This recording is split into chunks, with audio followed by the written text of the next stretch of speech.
सब कृष्णा कृष्णा। श्री जगन्नाथ बलभद्र सुभद्रा महारानी की जय।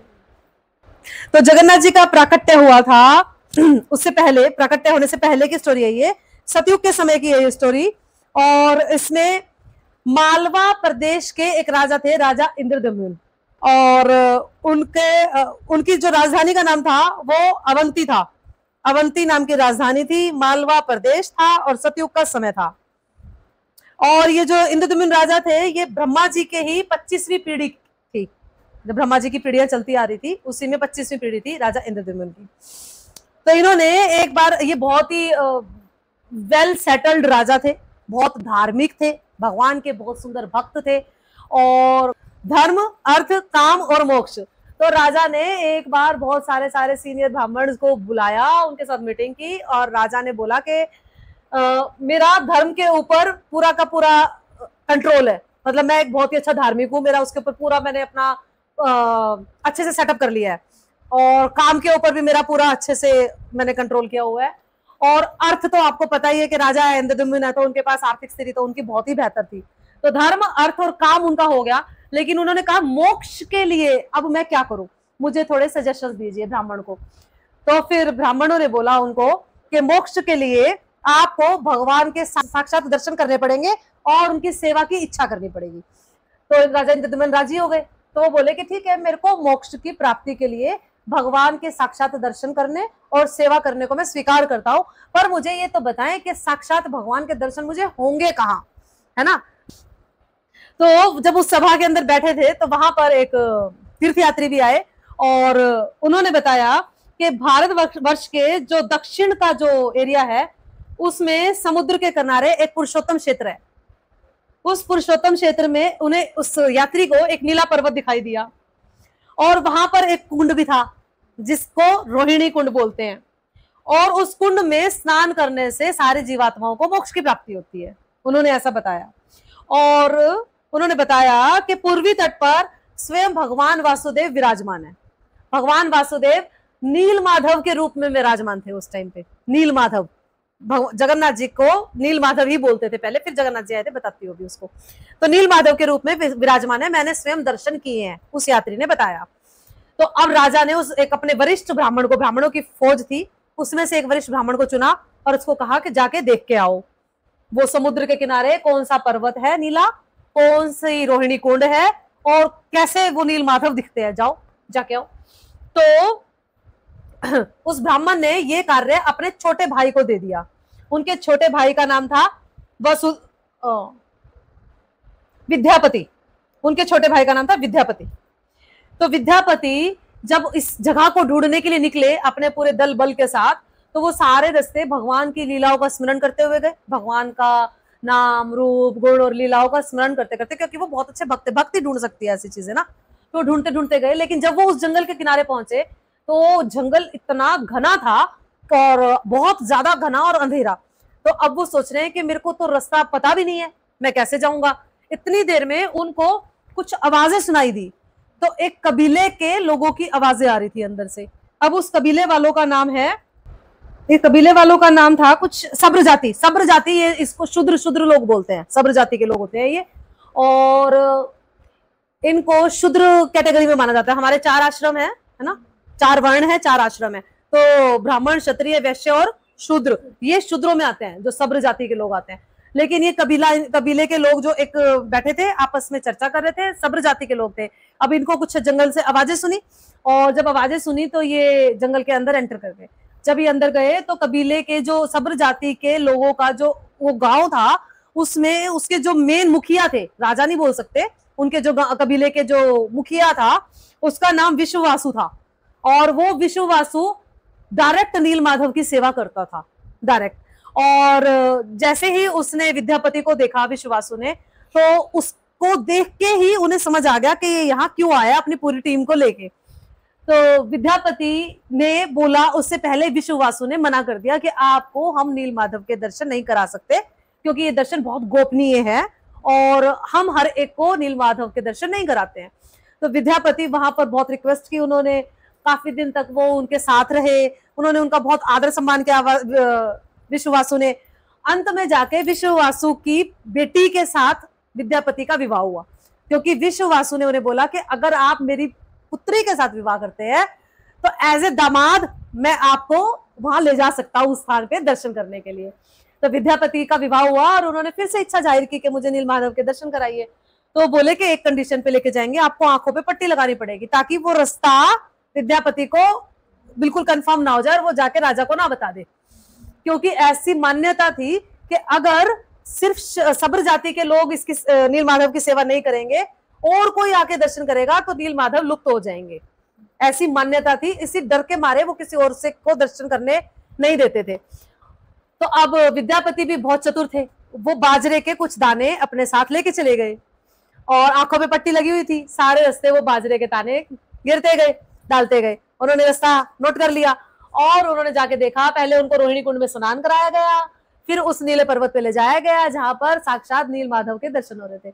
जब उन्होंने नीलमाधव के दर्शन किए तो उन्हें बिल्कुल वो प्रेम उत्पन्न हो गया जो भगवान के दर्शन करके, साक्षात भगवान के दर्शन करके विद्यापति के अंदर जो विकार उत्पन्न होते हैं, एक्चुअली ना भक्तों के अंदर विकार उत्पन्न होते हैं जब वो भगवान के साक्षात दर्शन करते हैं, तो वो विकार उत्पन्न हुए उनके अंदर।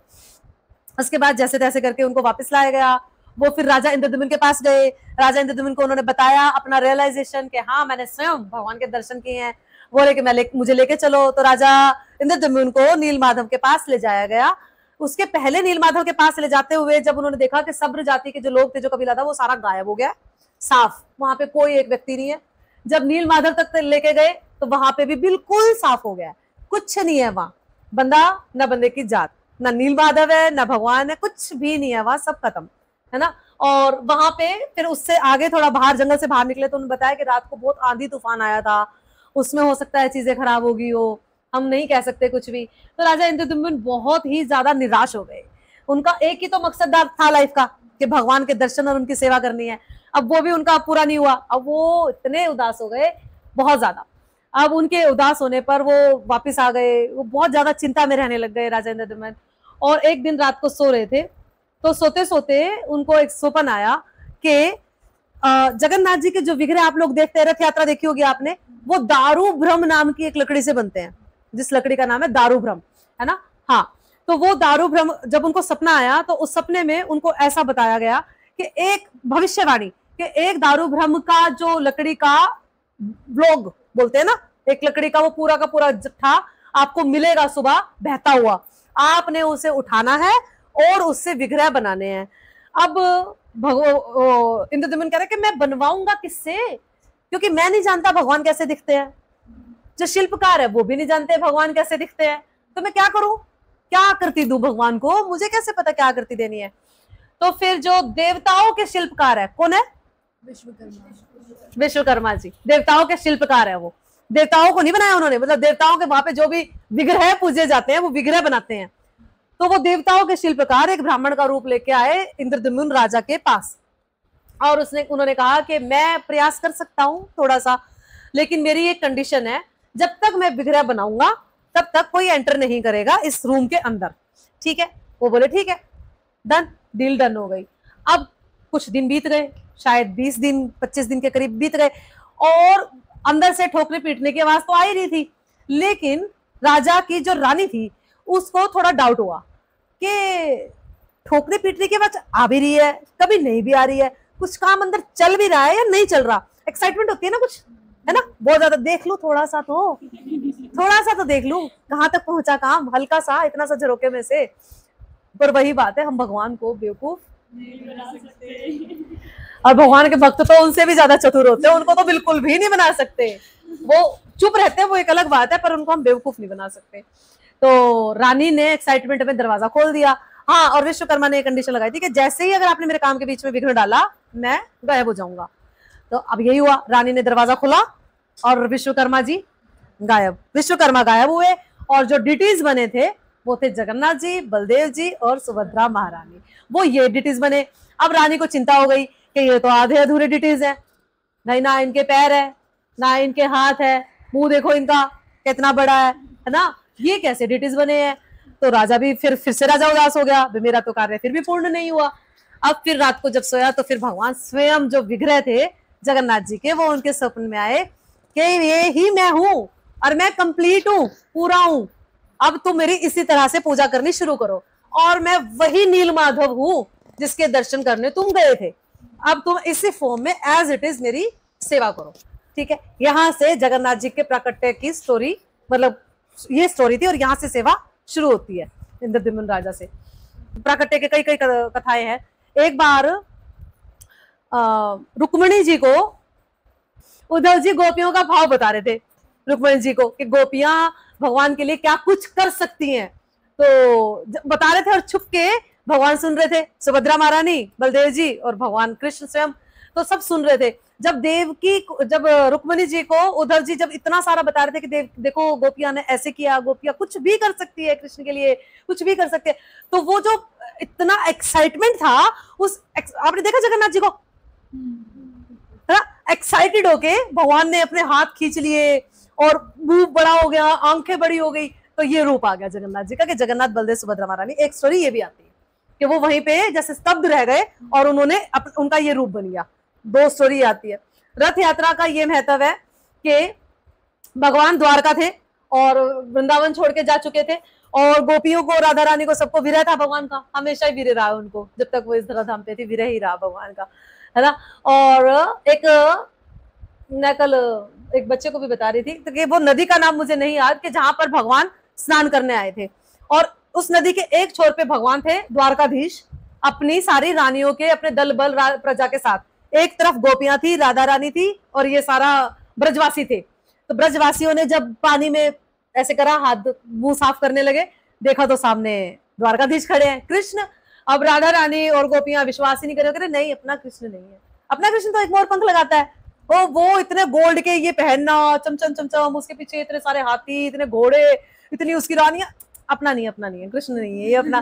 तो बाद में जा करके समझ बुझ के सब कुछ होके, और भगवान भी देखे जा रहे हैं, गोपियां देख रही है लेकिन पहचान नहीं रही है, गोपियां देख रही है लेकिन रिएक्शन नहीं दे रही है।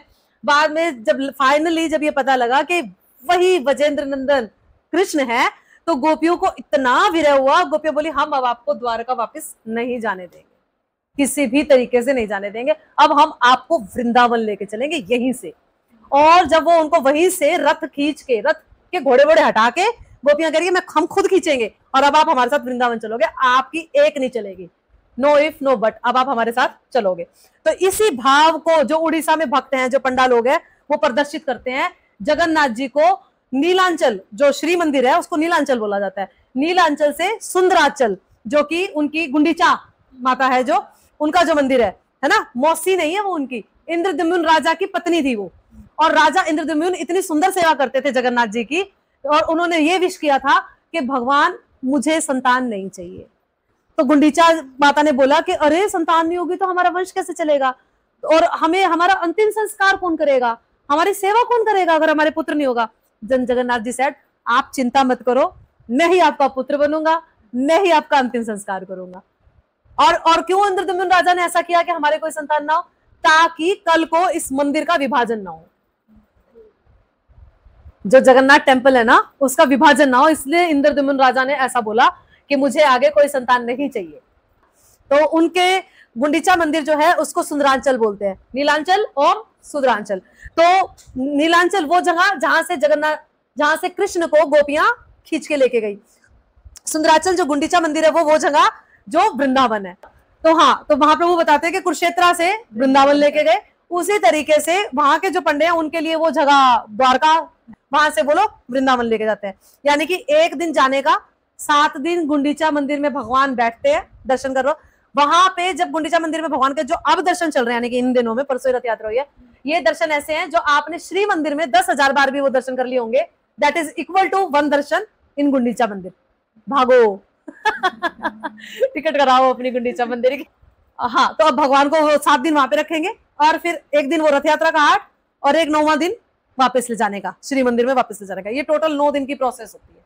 इसके पहले भगवान 2 बार साल में निकल के आते हैं ना बाहर। एक बार स्नान यात्रा पे निकल के आए थे, स्नान हुआ भगवान का, स्नान से फिर भगवान को ठंड लगी तो 15 दिन वो बीमार रहे, है ना, उनको काढ़े पिलाएगा। और ये काढ़े किन्होंने पिलाए? इन्हीं ने, सबर जाति के लोगों ने। एक बार महाप्रभु का मूड और बताते हैं आपको। महाप्रभु का मूड जगन्नाथ जी की रथ यात्रा को लेके संकीर्तन था, संकीर्तन आंदोलन।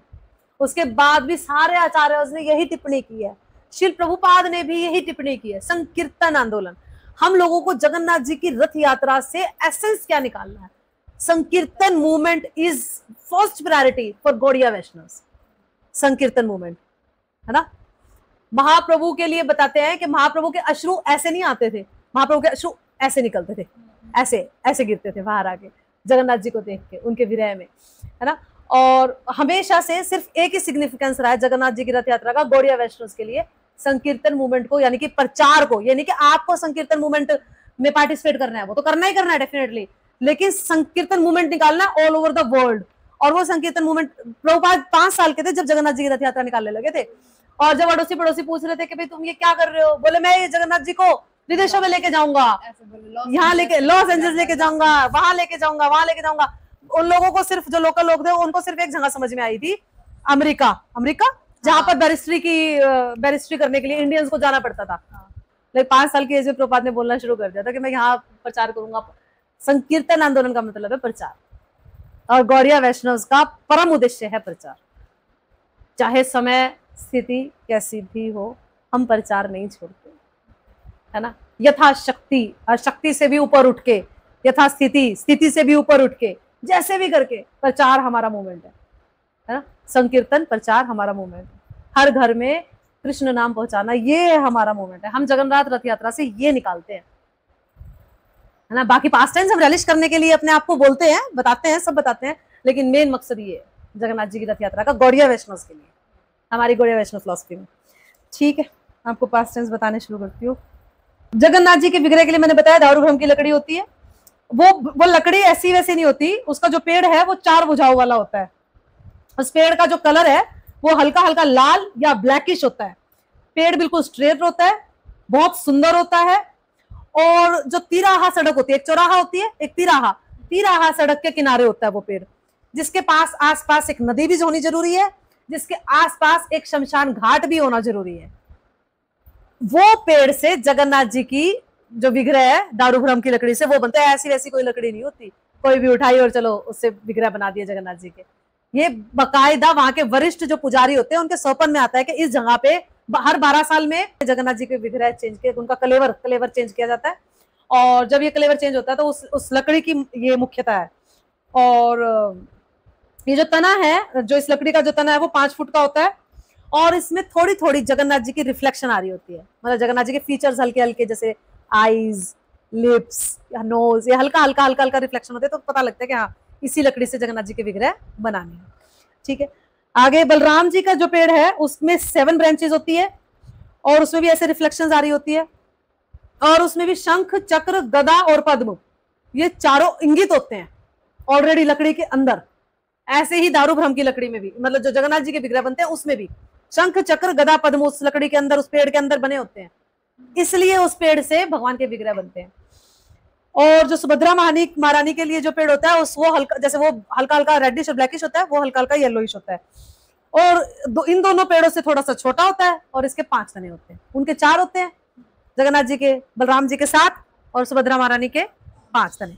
5 तनों वाला पेड़ होता है जिससे सुभद्रा महारानी के विग्रह बनते हैं। ऐसा एक नीलांबर दास थे, नीलांबर दास, और वो आए थे कहीं बाहर से जगन्नाथ जी के दर्शन करने के लिए। उन्हें लगा कि मेरे को जगन्नाथ जी के दर्शन करके आने हैं, सब लोग बोल रहे हैं परब्रह्म है, मुक्ति देते हैं। तो ऐसे ही नीलांबर दास आ रहे थे, और उन्हें एक नदी पार करनी थी।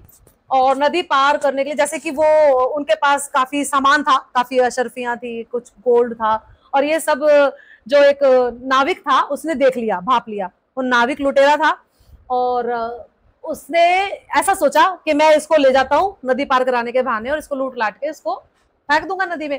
लेकिन वो ये भूल गया था कि नीलांबर दास जो थे भगवान के बहुत सुंदर भक्त भी थे साथ में। वो मतलब भक्त का मतलब वो भगवान से प्रेम करते थे, बहुत ज्यादा प्रेम करते थे वो भगवान से। देखा नहीं था, दर्शन नहीं किए थे, लेकिन भगवान को के बारे में सुन के ही इतना प्रेम था उनको भगवान से। तो अब वो जो नाविक था, जहां ले जाना था जिस रास्ते पे, उससे अपोजिट साइड में उसने नाव को लगाना शुरू कर दिया, जहां पर पानी बहुत तेजी से बहाव हो रहा था।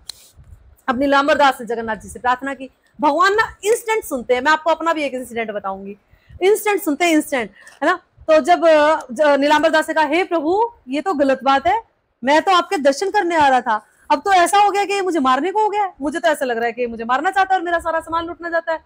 ऐसे थोड़ी होता है प्रभु, आप ऐसे कैसे करोगे, आपका मुझे बचाने का फर्ज बनता है, मेरा अधिकार है कि मैं आपसे मांगू कि आप मुझे बचाएं। तो नीलांबर दास की ऐसी प्रार्थना पे इतनी जेठ एक क्षत्रिय आके खड़ा हुआ एकदम से, और क्षत्रिय वो ऐसा लग रहा था कि किसी राजा का, वहां के लोकल राजा का सैनिक है बहुत बड़ा। और उसने उस नाविक को बुलाया, नाविक कहाँ लेके जा रहा है। अब नाविक तो डर गया क्योंकि वो पकड़ा गया ना, रेड हैंडेड पकड़ा गया।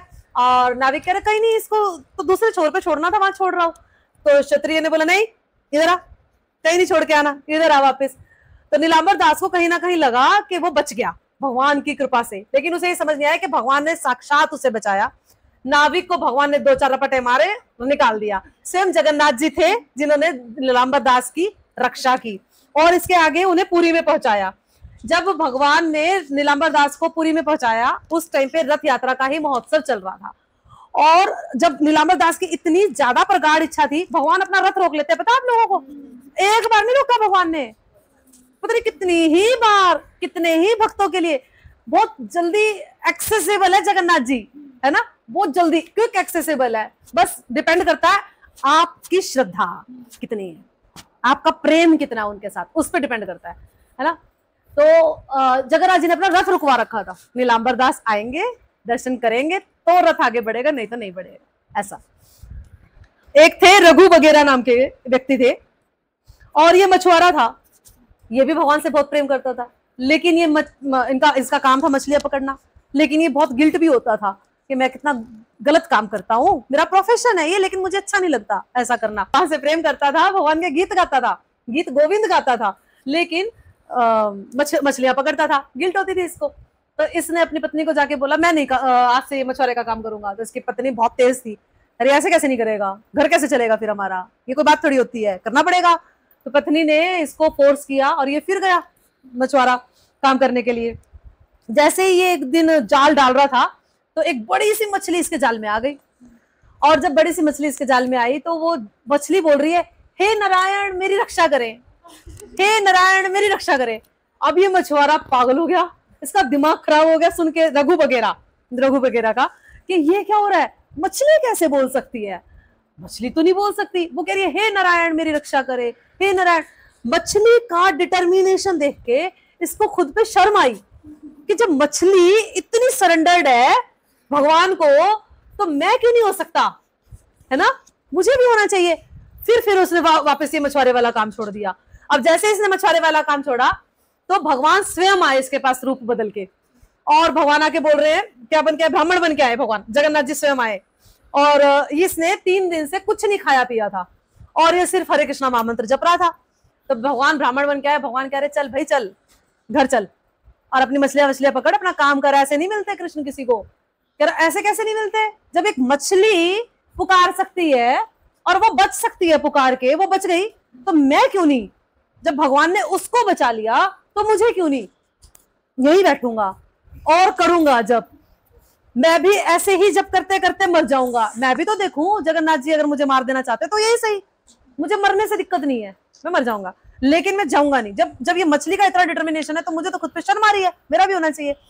तो फिर भगवान ने इसको अपने दर्शन दिए ब्राह्मण रूप से जगन्नाथ में आके, और ये भगवान ने कहा कि मैं तेरी श्रद्धा देखना चाह रहा था, जैसी जैसी आपकी श्रद्धा, जैसा जैसा आपका प्रेम, वैसा वैसा भगवान आपसे आदान प्रदान। इस तरह से फिर भगवान ने रघु वगैरह को अपने दर्शन दिए और उसने मछली पकड़ना बंद किया। और जब उसने मछली पकड़ना बंद किया उसका प्रोफेशन खत्म हो गया, अब उसके पास खाने पीने के लिए कुछ नहीं बचा, लेकिन वो भक्ति कर रहा है। अब उसकी भक्ति की जो महक है वो इतनी फैल गई चारों तरफ कि लोग उसको स्वयं खुद से दान देने आने लग गए। ओहो इतना अच्छा भक्त है, ब्लेस मी, ऐसे ही करते ना सीनियर डिवोटीज के पास जाके, प्लीज ब्लेस मी। तो वही उनके चरण रखवाने हैं या उनका, तो अच्छा भक्त बन गया, तो वो ब्लेस मी करके उसको चढ़ावा आने लग गया, और चढ़ावा आने लग गया तो उसकी जीविका चलने लग गई। तो इससे हम क्या समझते हैं, इससे हमें हर स्टोरी से कोई ना कोई शिक्षा अडॉप्ट करनी है। इन स्टोरीज को, इन कथाओं को करने का मकसद यही है कि हमें कोई ना कोई शिक्षा मिले कि अगर आप भगवान पे निर्भर हो जाते हो तो भगवान स्वयं आपकी रक्षा करते हैं, ठीक है। लेकिन आपको निर्भर होने के लिए कितना कुछ करना पड़ेगा वो आपको देखना है, काफी टेस्ट होंगे लेकिन निर्भर होना पड़ेगा। जब निर्भर होगे तब भगवान कहेंगे हाँ ठीक है, अब ये मेरे पास है, फुल्ली सरेंडर्ड है, अब now I will take care of him, I will take care of him. एक व्यक्ति थे सोडा महापात्र, और ये इनका क्या था कि ये भगवान को बिना मंत्रों के भोग लगाते थे, मंत्र नहीं बोलते थे, भगवान भोग लगा लो ना बस, ऐसा। और जब लेकिन वहां पे अगर आप उड़ीसा जाएंगे तो वहां पे पंडे बहुत भर भर के मंत्र बोलते हैं। वो तो उनके पास बहुत मंत्रोच्चारण है, कुछ तो वो वैसे एजुकेटेड होते हैं ना, और पंडे हैं खासकर वहां के पुजारी लोग हैं तो वो तो वैसे ही, तो वो कहते थे ये क्या व्यक्ति है जो ऐसे ही भगवान भोग लगा लो, और भगवान भोग लगा लेते हैं, ऐसे थोड़ी होता है भगवान भोग लगा लो, नहीं लगाना है इसने भोग। तो वो राजा के पास जाते हैं, जब भी पंडों को कोई दिक्कत आती है तो वहां के जो राजा है ना वो उसके पास कंप्लेन लेके जाते हैं। आज भी है राजा, पहले ये नहीं कि उसी टाइम पे चलते थे, आज भी वहां पे राजा रथ के आगे झाड़ू लगाते हैं, भगवान के रथ के आगे। जब राजा झाड़ू लगा सकते हैं तो हमारी तो क्या ही भी होता है, लगानी चाहिए भगवान के रथ के आगे, झाड़ू भी लगानी चाहिए, नाचना चाहिए, सफाइयां करनी चाहिए, सब कुछ करना चाहिए जब चलता है तो फिर वो राजा के पास गए, राजा बोला इसको बंदी बनाओ, डालो जेल में, बेकार आदमी, यूं ही भोग लगा लो, ऐसे थोड़ी होता है, चलो इसको बंदी बनाओ। अब जब उसको बंदी बनाया गया, अब वो चिढ़ गया भगवान से, कह रहा ये थोड़ी होता है, मुझे बंदी बनवा दिया आपने, आप भगवत गीता में ये बोलते हो ना, यो में भक्तया पृच्छति, यो में भक्तया पृच्छति बोलते ना, यो में मंत्रया पृच्छति तो नहीं बोलते, ये तो नहीं बोलते, आप तो ये बोलते ना मेरा भक्त मुझे पत्रम पुष्पम फलम, तो यो में भक्तया पृच्छति, मेरा भक्त मुझे पत्र पुष्प फल जो भी लगाएगा प्रेम से लगाना चाहिए, मंत्रया तो नहीं बोला आपने कभी। फिर मेरे को जेल में गुड़रवा दिया। भगवान आए राजा के सपने में, ओए छोड़ उसको, मुझे जैसे वो भोग लगाता है मुझे मजा आता है, मैं एक्सेप्ट कर रहा हूँ, तुझे क्या प्रॉब्लम है ना, मियाँ बीबी राजी तो क्या करेगा काजी, जब मुझे अच्छा लग रहा है उसका ऐसे भोग लगाना तो तुझे क्या दिक्कत है, बिना मंत्र के लगाने दे उसको भोग, कोई दिक्कत नहीं, छोड़ उसको। हाँ, एक था ताकी खान, ताकी खान नाम का एक राजा था, नहीं एक व्यक्ति था, ताकी खान नाम का था तो मुसलमान, लेकिन उसका जो अपीयरेंस था वो हिंदुओं जैसा था। अपीयरेंस इन द सेंस, जैसे हम मुसलमानों को देखते तो अलग से पहचान आता है ना, यहाँ से मूछे नहीं है, ये है, और ऊपर कुछ ऐसा पहना, अलग दिखते हैं, मतलब कहने का मतलब मेरे डिस्क्राइब नहीं हो रहा, आप अंडरस्टूड कर लो, है ना, हिंदू अलग दिखते हैं, लेकिन उसकी जो अपीयरेंस थी ऑलमोस्ट हिंदुओं जैसी थी। तो वो पुरी में हिंदुओं के साथ बैठता था, आता था, जाता था, बैठता था, बात करता था। तो पुरी के जो पंडा लोग थे वो उसके साथ बैठते थे, बात करते थे, तो वो बता रहे थे, उन्होंने बताया ऐसे बातों बातों में, तुम्हें पता है हमारे जो वहां पे जगन्नाथ जी को कालिया बोला जाता है, लेकिन हम कॉपी ना करें, है ना, ये स्पेशल इंस्ट्रक्शंस होती है गौड़िया वैष्णव के लिए कि हम कॉपी ना करें, हमारे यहाँ पे कई भक्त करते हैं, तकलीफ की बात है, कालिया कालिया करके, अरे भाई उनके लेवल तक है वो चीज, उनके लेवल तक है, हमारे सीनियर्स बताते हैं हमारे लिए नहीं दिया ये, है ना, वो कर रहे हैं जो उनका आदान प्रदान है, ये हमारा नहीं है, हमारे लिए नहीं है, हम सिर्फ उससे एक नरिशमेंट ले सकते हैं, रियलिश कर सकते हैं खुद को, उसके अलावा हम अपने ऊपर अप्लाई करें तो वो नहीं चलता। तो वो बोल रहे थे कि जगन्नाथ जी का खजाना है एक, और उस खजाने पे कोई हाथ नहीं मार सकता, अगर कोई हाथ मारता है तो सांप डंक मार जाते हैं उसे, और उसे कोड़ लग जाता है, वो कहीं का नहीं रहता व्यक्ति।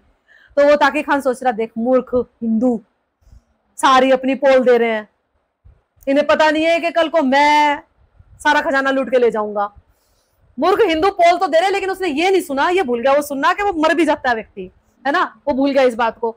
अब वो डेली जगन्नाथ जी के मंदिर में जाने लग गया, डेली सुबह जाता रात को आता, सुबह जाता रात को, उसने पूरा शेड्यूल देख लिया, क्या शेड्यूल है, किस टाइम पे क्या होता है, कब आरती होती है, कब भोग लगते हैं, कब पट बंद होते हैं, कब नहीं होते हैं, कब कौन सा पंडा आके क्या कर रहा होता है, सारी एक्टिविटीज उसने नोट कर ली। ठीक है जी। अब हुआ क्या, वो जिस दिन भी चोरी के लिए फिक्स करता टाइम, और वो छुप जाता मंदिर के अंदर ही, मंदिर के अंदर मतलब बहुत बड़ा मंदिर है, विग्रहों के नहीं, बहुत बड़ा पीछे मंदिर की तरफ छुप जाता था डेली, कि आज चोरी करके जाऊंगा, आज चोरी करके जाऊंगा। लेकिन हुआ क्या, जो टाइम वो फिक्स करता पंडे उससे थोड़ा सा और लेट सेवा कर देते, नेचुरल होने लग गया, कभी पंडे 1 घंटा लेट कर देते तो कभी पंडे 2 घंटे लेट कर देते, उसका प्लान फेल पे फेल हो रहा था। एक दिन उसने फुल डिटर्मिनेशन के साथ, आज चाहे कितना भी लेट हो जाए, मैं आज जगन्नाथ जी का खजाना चुरा के लेके जाऊंगा कैसे भी करके। तो सारे पंडित जब चले गए, एक दिन आया और वो जगन्नाथ जी के विग्रह जहां पर है, मेन गर्भगृह है, उस गर्भगृह के अंदर घुस गया, और उसने देखा भाई सबने बड़े बड़े मुकुट लगाए हुए, जिनमें सारे के सारे रत्न हैं, और इतने रत्नों को देख के, सोने के मुकुट देख के वो बुरा गया। अब उसके दिमाग में आया कि पहले ना ये बलभद्र है ना, इसका मुकुट यहाँ से शुरू करता हूँ। अब भगवान छोटे से थोड़ी है, इतने बड़े हैं, अब उनका मुकुट उठाना आसान थोड़ी है। अब उसको लगा कि चलो इनका मुकुट उठाने की बजाय मैं इनकी मणियां निकाल लेता हूँ। जैसे ही उसने मणियां निकालनी शुरू की, पीछे से नाग आए। अब नाग भी ऐसा आया जिसके 2 4 5 फन नहीं थे, हजारों फन थे, और उन्होंने उसको मारा, हिट किया। अब वो वहीं पे पड़ा रह गया, बेहोश हो गया। और सुबह जब पंडा लोग सेवा करने के लिए आए, उसने देखा, अरे ताकी खान तू यहाँ क्या कर रहा है? बोला कि मैं आया तो था यहाँ पे चोरी करने, लेकिन किसी एक नाग आया जिसके हजारों फन थे, उसने मेरे पे प्रहार किया और मैं यहाँ रह गया। वो बस इतनी ही बात बता पाया।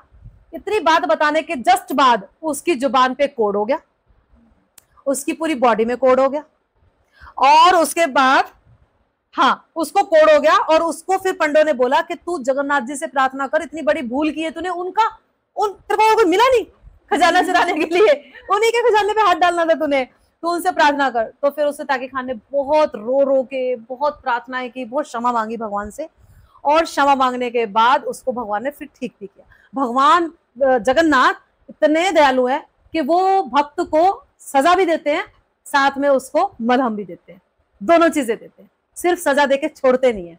ये जगन्नाथ जी की विशेषता है, बहुत बड़ी विशेषता है। अब आप ये कहोगे कि और विग्रहों में नहीं है, नहीं है, जगन्नाथ जी की विशेषता है कि वो व्यक्ति को उसके प्रारब्ध खत्म करने के लिए, पूरे करने के लिए उसको कष्ट भी देंगे और उसको उसके साथ साथ मरहम भी देंगे।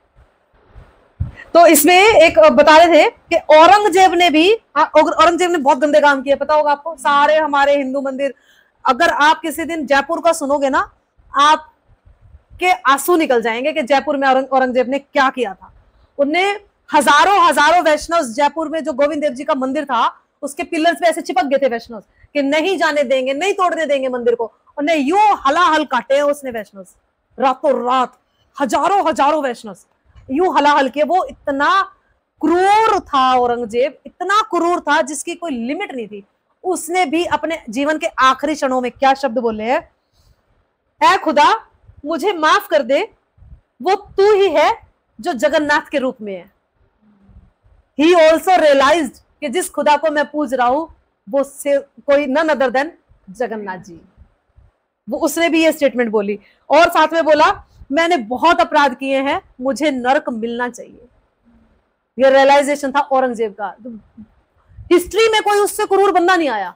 हम हिटलर करते हैं ना, कुछ भी नहीं था उसके साथ, बच्चा था हिटलर, कुछ भी नहीं था उसके सामने, औरंगजेब के सामने। उसकी लिमिट नहीं है उसकी बेरहमी की, इतना बेरहम व्यक्ति, मतलब इमोशन तो बहुत दूर की बात है। इतना जिसने अपने बाप को मार दिया राज्य के लिए, अपने भाई को कत्ल कर दिया, सबको, अपने ही परिवार को सारे को मार के बैठा था वो औरंगजेब। ऐसा विदुर जी की यही कथा।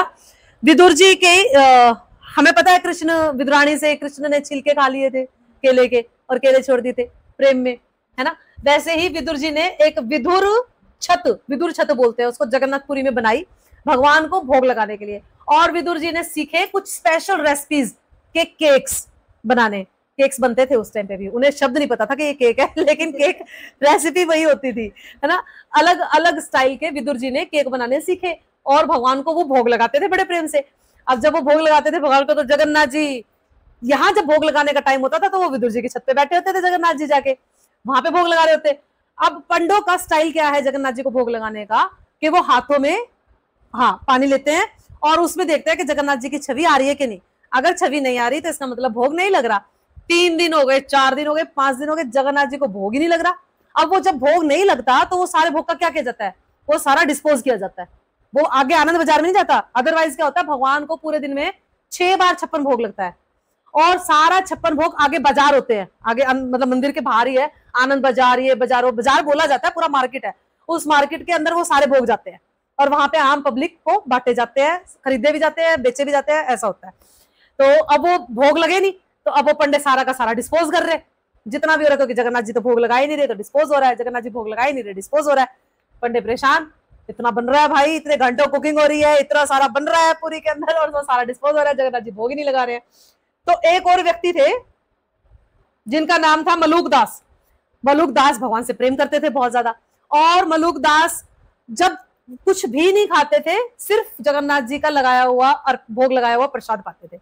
उनका नियम था कि वो प्रसाद वो पाएंगे तो जगन्नाथ जी का महाप्रसाद पाएंगे, नहीं तो वो प्रसाद नहीं पाएंगे। अब वो मलूक दास 4-5 दिन से भूखे, अब भूख में बंदा कमजोर वीक हो गया बिल्कुल बुरे तरीके से। अब वो कह रहे हैं भगवान आप मुझे मार दो, मुझे कोई दिक्कत नहीं है, मैं मर जाऊंगा, मैं शरीर छोड़ने को तैयार हूं, मुझे इससे कोई आसक्ति नहीं है, पर आपका प्रसाद ना मिले ये मुझे नहीं चल रहा। आप अपना प्रसाद खिला के मार दो मुझे, वो मेरे को एक्सेप्टेबल है, पर ये मुझे एक्सेप्टेबल नहीं है कि आप मेरे को प्रसाद भी नहीं खिला रहे और मेरी जान भूख में भी ले रहे हो, है ना, ये स्वाद नहीं आ रहा मुझे, क्या क्या चल कह रहा है ये बताइए। तो फिर वो भगवान से प्रेरणा मिली उन्हें, मलुक दास पंडों के साथ मिलके मंदिर के अंदर गए, उन्होंने सारा ऑब्जर्वेशन किया कि क्या चल रहा है। फिर उन्होंने विदुर छत देखी जाके, विदुर छत पे फिर उस टाइम पे कोई नहीं था, कोई भी नहीं था, सिर्फ तुलसी महारानी का एक पौधा था और कुछ भी नहीं था, ना कोई भगवान थे, ना विदुर जी थे, ना कोई भोग था, ना कुछ भी नहीं था। तो मलुक दास ने बताया, क्योंकि उनको पीछे से समझ में आया, पीछे भगवान ने उनको इंस्ट्रक्शंस दिए तो उन्हें समझ में आया, उन्होंने पंडा को बताया भाई यहाँ पे भोग लगता था जगन्नाथ जी को, वो उस टाइम पे जब तुम लगा रहे हो उस टाइम पे वो वहां बैठे होते थे, अब वो नहीं लगा रहे तुम्हारा भोग, क्योंकि वो वहां पे बैठ के विदुर जी के केक खा रहे हैं। तो फिर पंडों ने हाथ जोड़ा भगवान से, कह रहे अगर आपको केक इतने पसंद है हम आपको डेली केक का भोग लगाएंगे, सुबह शाम हर टाइम, लेकिन आप यहाँ भोग लगाइए प्लीज, है ना, यहाँ भोग लगाइए। जगन्नाथ जी कह रहे ओके खिलाइए। उस दिन के बाद से लेके अब तक भगवान को केक का हमेशा भोग लगता है। और वो जो विदुर छत थी वो उस मलुक दास को दे दी गई भजन करने के लिए, कि आप यहाँ पे बैठो, भगवान का नाम लो, भजन करो, आपको यहाँ प्रसाद पहुंचा दिया जाएगा। भगवान सबकी व्यवस्था करते हैं। अब आपको पता है कि जगन्नाथ जी की पत्नी कौन है? लक्ष्मी जी। लक्ष्मी जी, लक्ष्मी जी कहाँ से प्रकट हुई थी? समुद्र से। तो समुद्र कौन हुए जगन्नाथ जी के? ससुर, है ना। अब कानपटा हनुमान की सेवा लगाई जगन्नाथ जी ने कि अब समुद्र कहाँ है? जगन्नाथपुरी में समुद्र बिल्कुल पास में है। जैसे ही आप मंदिर से बाहर निकलोगे आपको समुद्र की लहरें की आवाजें आएंगी बहुत ज्यादा, बहुत सारे चमत्कार है वहां पे, आपको बहुत आवाज आएगी। मंदिर के अंदर एंटर करते ही आपको समुद्र की लहरों की आवाज बंद हो जाएगी, बिल्कुल पिन ड्रॉप साइलेंस, कोई समुद्र की आवाज नहीं। तो वो कानपटा हनुमान की ड्यूटी लगा रखी है जगन्नाथ जी ने कि उनके समुद्र की आवाज टेम्पल के अंदर तक नहीं आनी चाहिए। वहां पे है, टेम्पल के अंदर है कानपटा हनुमान। एक है बेड़ी हनुमान, और बेड़ी हनुमान का क्या है, उन्होंने बताया कि समुद्र कई बार बारिश ज्यादा हो जाती है, समुद्र का अपनी सीमाओं को लांघ जाते हैं, तो समुद्र मंदिर के अंदर आ जाते हैं, समुद्र का पानी मंदिर के अंदर घुस जाता है। तो उन्होंने वहां पर बेड़ी हनुमान की सेवा लगाई थी कि आपको ये सेवा करनी है कि समुद्र का पानी मंदिर के अंदर नहीं आना चाहिए, भक्तों को डिस्टर्बेंस होती है।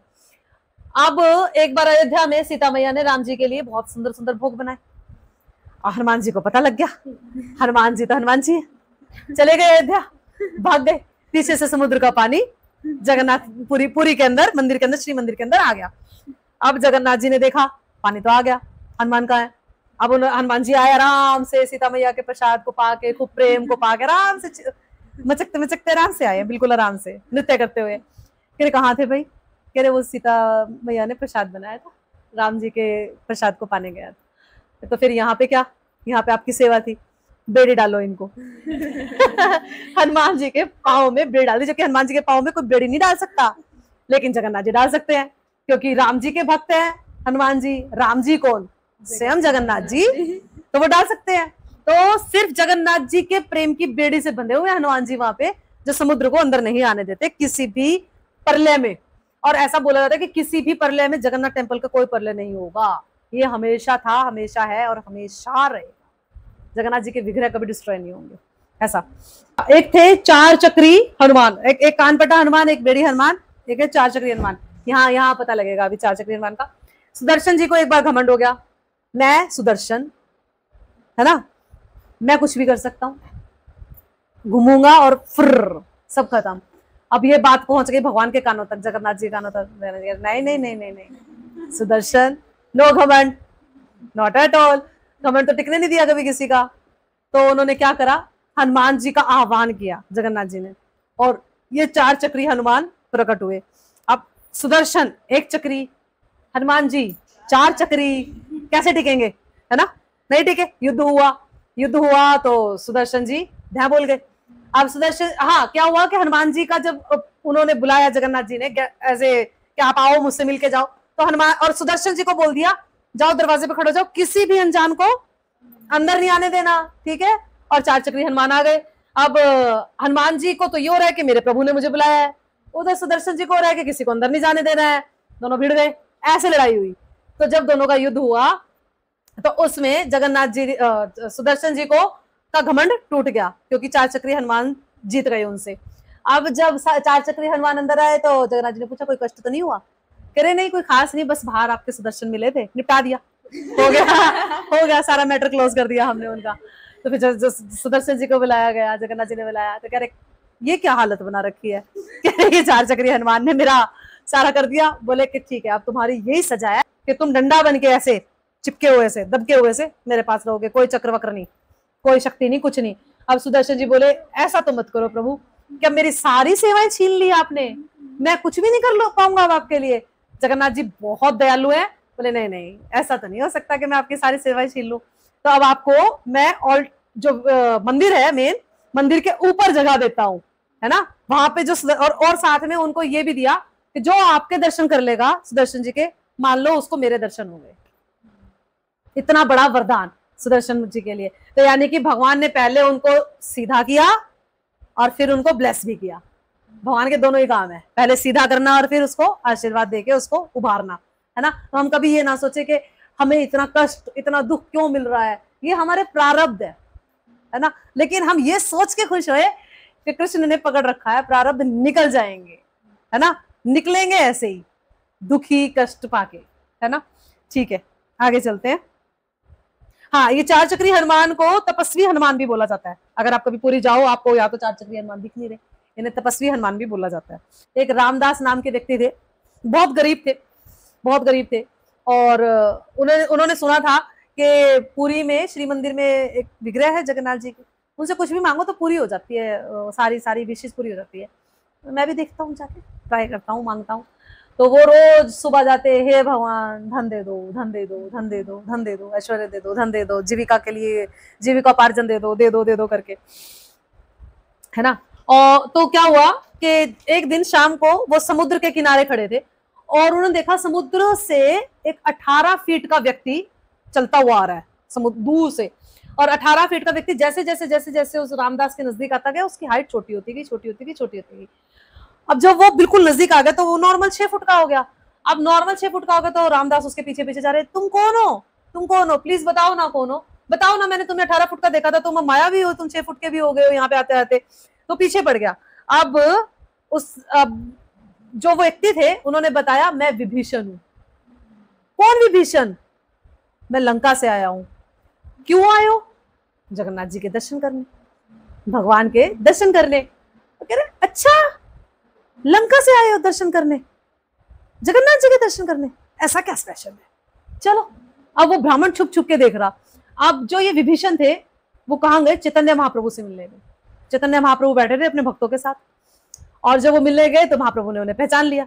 महाप्रभु के पहचानने के बाद वो कह रहे हैं, महाप्रभु कह रहे हैं, और बहुत टाइम बाद आए, बहुत समय हो गया आपको आए, आपको मिले। और वो ब्राह्मण छुप छुप के सुन रहा, कह रहा बहुत समय हो गया मिले। हाँ, बहुत समय तो हो गया होगा, कहाँ त्रेता युग की, वो द्वापर युग की बात थी जब विभीषण थे, अब तो सतयुग चल रहा है, दूसरा सर्कल होके पूरा का पूरा। तो हाँ, समय तो हो गया होगा इनको। तो फिर जब विभीषण मिला के करके वापस आ रहे थे तो उन्होंने पूछा कि आप ये किससे मिलने गए थे? बोले जगन्नाथ जी से। से ही गौर, से ही कृष्ण, से ही जगन्नाथ। महाप्रभु कृष्ण और जगन्नाथ में कोई अंतर नहीं है, दे आर नॉन डिफरेंट। तो उन्होंने बोला कि अच्छा जगन्नाथ जी? बोले हाँ जगन्नाथ जी है महाप्रभु, इनसे मिलने गया था। तो बोले जब आप इतनी दूर से आए थे, इतना मिले थे, कुछ मांग ही लेते। तो बोले मैं क्या मांग लेता? बोले कुछ भी, ये तो जगत के दाता हैं, कुछ भी दे सकते हैं, मांग ही लेते हैं कुछ। बोले मुझे कुछ नहीं चाहिए, मुझे मिला हुआ जो मुझे चाहिए था, आपको कुछ चाहिए तो आप मांग लो। तो ब्राह्मण को गिल्ट हुई अपने ऊपर, बोला अरे मैं तो सारा दिन यहाँ पे अपनी लिस्ट खोल के खड़ा रहता हूँ, ये दे दो, ये दे दो, ये दे दो, ये दे दो, ये तो कुछ भी नहीं मांग के गया, ये तो खाली हाथ चला गया, इतनी दूर से भी आया, सिर्फ मात्र दर्शन करके चला गया, ये तो कुछ भी नहीं मांग के गया। तब ब्राह्मण को गिल्ट हुआ और वो अन्य अभिलाषिता शून्यम बन गया। और जैसे ही वो अन्य अभिलाषिता शून्यम बना, उसको कुछ नहीं चाहिए उस टाइम पे, वैसे ही भगवान ने उसको देना शुरू कर दिया। ये भगवान की एक रोचक सी एक स्टेटमेंट है कि जब आप मांगना छोड़ोगे ना, जब भगवान आपको देना शुरू करेंगे। ये आप खुद भी एक्सपीरियंस करके देखना, जिस दिन आपका मांगना छूटा उस दिन भगवान अपने आप देते जाएंगे। जब तक मांगते रहोगे नहीं मिलेगा क्योंकि भगवान को पता है ये आपके लिए सही नहीं है, भक्ति के लिए तो नहीं मिलेगा। एक है सालवेग की स्टोरी। एक सालवेग नाम के व्यक्ति थे, ये बहुत अच्छे क्षत्रिय थे, बहुत अच्छे क्षत्रिय थे और बहुत पराक्रमी थे। इनके पिता का नाम था लालवेग। सालवेग नाम से पता लग गया होगा, मुसलमान थे, है ना। इनके पिता का नाम था लालवेग। वो थोड़े दुष्ट थे और वो एक बार एक ब्राह्मणी का अपहरण करके ले आए और उसके साथ संबंध बनाए और जिससे साल्वेग जी उत्पन्न हुए। हाँ? और साल्वेग जब बड़े होने लगे तो अब वो तो ब्राह्मणी थी, लालवेग जो ब्राह्मणी थी वो तो लालवेग से जो शिकार हुई थी उसकी हवस का, अब उसको तो जगन्नाथपुरी टेम्पल में अलाउड था जाना, हर एक को जगन्नाथपुरी टेम्पल में अलाउड नहीं था जाना। पहले टाइम पे तो शूद्र जाति के लोग भी नहीं जा सकते थे, है ना, ये सब्र जाति के लोग भी टेम्पल के अंदर एंट्री नहीं कर सकते थे। बट अभी सिर्फ इतना है कि इंडियंस आर अलाउड, चाहे वो शूद्र हो, वैश्य हो, क्षत्रिय हो, ब्राह्मण हो, वो जा सकते हैं, उसके अलावा इंडियंस के अलावा कोई नहीं जा सकता। पहले छोटी जाति के भी नहीं जा सकते थे, मुस्लिम्स का तो कोई मतलब ही नहीं था, कोई दूर दूर तक बिठा, क्योंकि ऐसी उनकी धारणा है कि आने वाले समय में जगन्नाथ जी को कोई उठा के चुरा के ले जाएगा, कोई इंडियन के अलावा, इसीलिए वहां के पंडित भिड़ने भी नहीं देते किसी को, बाहर लिखा हुआ है ओनली इंडियंस आर अलाउड, कोई नहीं जा सकता उसके अलावा। तो अब ब्राह्मणी तो जाती थी दर्शन करने भगवान के, सेवा करने भगवान की, लेकिन साल्वेग नहीं जा सकते थे। अब क्या हुआ, क्या साल्वेग बहुत अच्छे योद्धा थे, एक युद्ध में वो हारे और उनको इतने जख्म हो गए पूरे शरीर पर, इतने जख्म हो गए कि वो बिल्कुल मृत्यु के नजदीक थे, बिल्कुल मृत्यु के नजदीक थे। तो फिर ब्राह्मणी ने उनको बोला, उनकी माता ने, कि तुम सिर्फ 12 दिन के लिए हरे कृष्ण महामंत्र का जप करो, जगन्नाथ जी का स्मरण करो, तुम ठीक हो जाओगे। अब साल्वेग बोले कि क्या आपको यकीन है, क्योंकि मैं तो जगन्नाथ जी के दर्शन भी नहीं करने जा सकता, मेरी तो मंदिर में ही अलाउड नहीं है, एंट्री नहीं है, तो मेरे महामंत्र के जप से क्या होगा। ब्राह्मणी माता बोलती है कि करो, तो कोशिश तो करो, फिर देखते हैं। अब 2 दिन, 4 दिन, 8 दिन, 10 दिन, 11 दिन हुए। अब साल्वेग कह रहे हैं माता कुछ नहीं हो रहा, मैं इतना सा भी ठीक नहीं हुआ, और वो बहुत तड़पते थे, बहुत तकलीफ में थे, तड़पते थे। अब ब्राह्मणी कह रही है पेशेंस तो रखो, 12 दिन हुए कहाँ हैं अभी। 12 दिन तक जब उन्होंने लगातार हरे कृष्ण महामंत्र किया, भगवान का स्मरण किया, भगवान के नाम रूप गुण लीलाओं का स्मरण किया, 13वें दिन जब वो उठे तो उनके सारे शरीर के घाव भर चुके थे। He was very perfect. और वो उसके बाद से इतने सुंदर भक्त बने भगवान के, क्योंकि उन्हें लगा कि मेरा तो भगवान से कोई आदान प्रदान भी नहीं था, है ना, मेरे को भगवान से कोई प्रेम भी नहीं था, मैं उनके बारे में जानता भी नहीं था, स्टिल अगर भगवान मेरे पे इतनी कृपा कर सकते हैं तो अगर मैं भगवान की भक्ति करूंगा तो मेरे पे कितनी कृपा होगी।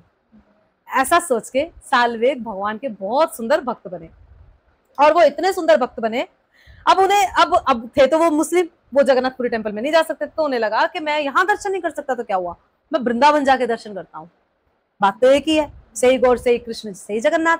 तो वो वृंदावन आ गए दर्शन करने। अब वो दर्शन करा भगवान का, उनके विकार उत्पन्न हुए, वो वही रहे 1 साल तक। 1 साल कैसे बीत गया उन्हें पता नहीं लगा, और 1 साल बीतने के बाद अचानक से उन्हें इन्फॉर्मेशन आती है कि रथ यात्रा आने वाली है। अब उन्हें समझ में आ रहा है कि अगर मैं यहाँ से अभी भी चलूंगा तो मैं पूरी नहीं पहुंच पाऊंगा रथ यात्रा के टाइम तक। अब उन्हें लगा कि मैं छोड़ दूं जाना, लेकिन उनकी इच्छा हो रही बहुत ज्यादा। उन्होंने क्या किया, मैं प्रयास करता हूँ, रिजल्ट भगवान के हाथ में है।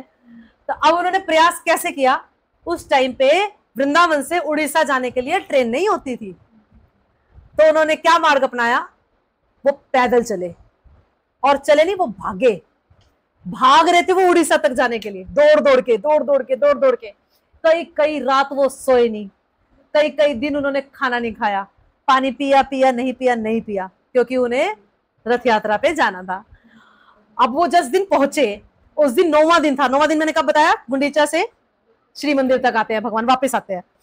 तो जब वो चल रही थी रथ यात्रा और रथ रुक गया भगवान का, क्योंकि साल्वेग नहीं पहुंचे थे उस टाइम तक भी, पहुंचे लेकिन पूरे एग्जैक्ट नहीं पहुंचे थे। 9वें दिन पहुंचे हैं वो, लेकिन रथ के सामने नहीं पहुंच पाए थे। रथ चलाने वाले जो भक्त थे, जो पंडित थे, चलो ना जगन्नाथ जी, ये तो रहा श्री मंदिर, बस 2 कदम और चलो ना, ये 2 कदम, बस 2 कदम और चलना, ये 2-4 कदम पे मंदिर है, चलो, क्यों नखरे कर रहे हो, चलो। अब कौन बताए उनको कि साल्वेग का इंतजार हो रहा है जी, साल्वेग आएंगे तो भगवान चलेंगे। ऐसा भगवान ऐसे रेसिप्रोकेट करते हैं भक्तों के साथ, क्योंकि वो ये जानता था कि मैं रथ यात्रा पे ही सामने से दर्शन कर सकता हूँ भगवान के, मंदिर में तो अलाउड ही नहीं था। अब भगवान भी बाहर इसीलिए आते हैं। एक और सिग्निफिकेंस ये रथ यात्रा का महत्व ये है कि भगवान सबको दर्शन देने रथ यात्रा पे बाहर निकलते हैं कि सब करो भाई, कोई हिंदू नहीं, कोई मुस्लिम नहीं, कोई क्रिश्चियन नहीं, कोई कुछ नहीं, सब करो, सब आओ, और सबसे सेवा भी लेते हैं। देखो ना, साबर जाति के लोगों से सेवा लेते हैं, शूद्र लोग उनको काढ़े बना बना के पिलाते हैं जगन्नाथ जी को, है कमाल हो गया। और सुनो, जो ये कबीले वाले लोग होते हैं ये भी जगन्नाथ जी को मानते हैं। जगन्नाथ जी बड़ा बड़ा मुंह, बड़ी बड़ी आंखें, इनके हमारे कबीले का सरदार ये है, मानते हैं। हर कोई जगन्नाथ जी को मानता है, क्योंकि जगन्नाथ जी सिर्फ पूरी नाथ नहीं है, जगत के नाथ है, पूरे जगत के नाथ है वो। सिर्फ पूरी के नाथ नहीं, कहीं बोला गया है पूरी नाथ, पूरी नाथ, जगन्नाथ, पूरे जगत के नाथ। तो जगत में तो सारे आगे भाई, चाहे वो कबीले वाले हो, चाहे वो बुद्धिस्ट भी मानते हैं। बुद्धिस्ट कहते हैं ये हमारा लाफिंग बुद्धा है laughing Buddha, as a laughing Buddha हम इसको पूजेंगे, पूजा करेंगे इसकी। हर कोई, हर धर्म, हर हर जात का व्यक्ति जगन्नाथ जी की पूजा करना चाहता है। और जगन्नाथ जी इतने इजीली एक्सेसिबल है कि सबको प्रेम भी प्रदान करते हैं, सबसे सेवा लेते हैं, सबको दर्शन देते हैं, सबका प्रेम। बिल्कुल जिसके घर में खाने को दाने नहीं, वो भी भगवान के लिए कुछ ना कुछ उस दिन ऑफरिंग लेते हैं। लोग छतों पे खड़े होकर ऑफरिंग करते हैं जगन्नाथ जी को रथ यात्रा वाले दिन, वहीं से स्वीकार हो जाता है, वहीं से डायरेक्ट भोग लग जाता है सीधा। इतना प्रेम, इतनी करुणा बांटते हैं भगवान। And none other than only Jagannath. जय जगन्नाथ। एक बलराम दास था, ये भगवान का बहुत अच्छा भक्त था, बहुत ही अच्छा भक्त था भगवान का। और इसको स्तुतियां वगैरह बहुत, कुछ लोग होते हैं ना एक्सपर्ट होते हैं मंत्रों में, स्तुतियों में, आरतियों में, है ना। कुछ लोग बहुत एक्सपर्ट होते हैं जिनको बहुत पसंद है ये चीजें होती है, तो उन्हें बहुत स्तुतियां आती थी। लेकिन उसमें कमी भी थी, कमी सब में है, उसमें भी है। उसमें एक कमी, बड़ी कमी थी। उसमें एक बड़ी कमी ये थी कि वो एक प्रोस्टिट्यूट का संग करता था।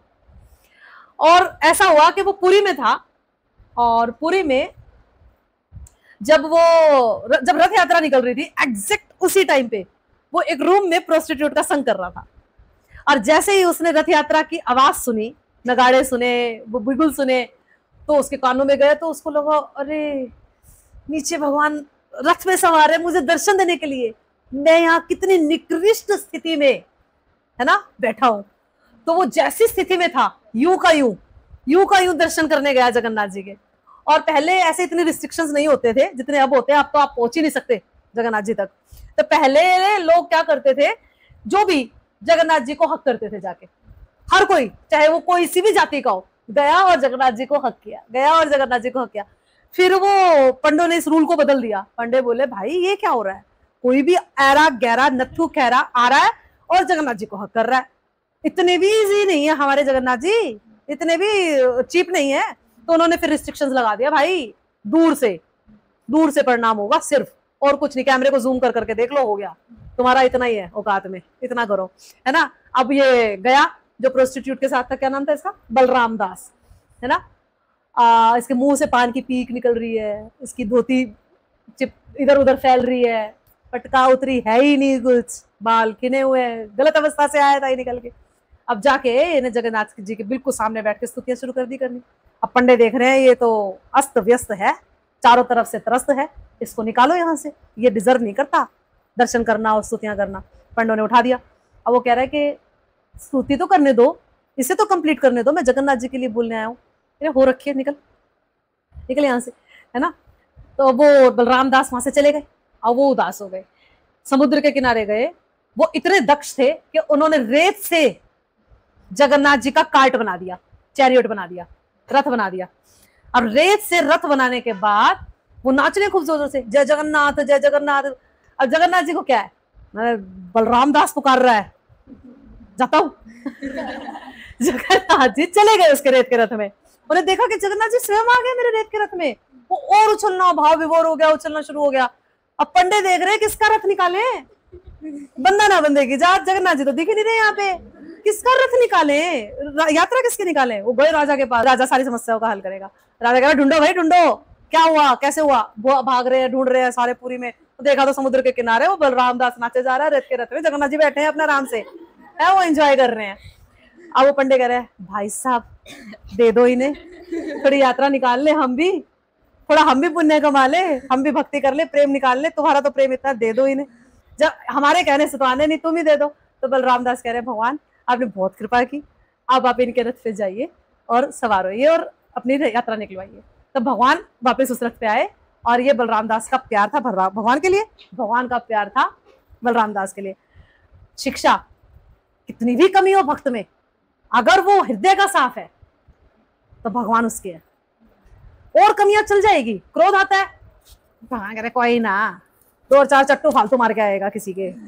हृदय का साफ होना ज्यादा जरूरी है। कपट तपावन नहीं है भगवान, पतित तपावन है। पतित तपावन जगन्नाथ जी।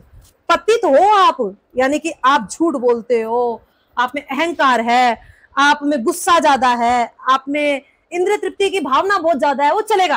भगवान कह रहे चलेगा चलेगा चलेगा, आजा आजा आजा हम देख।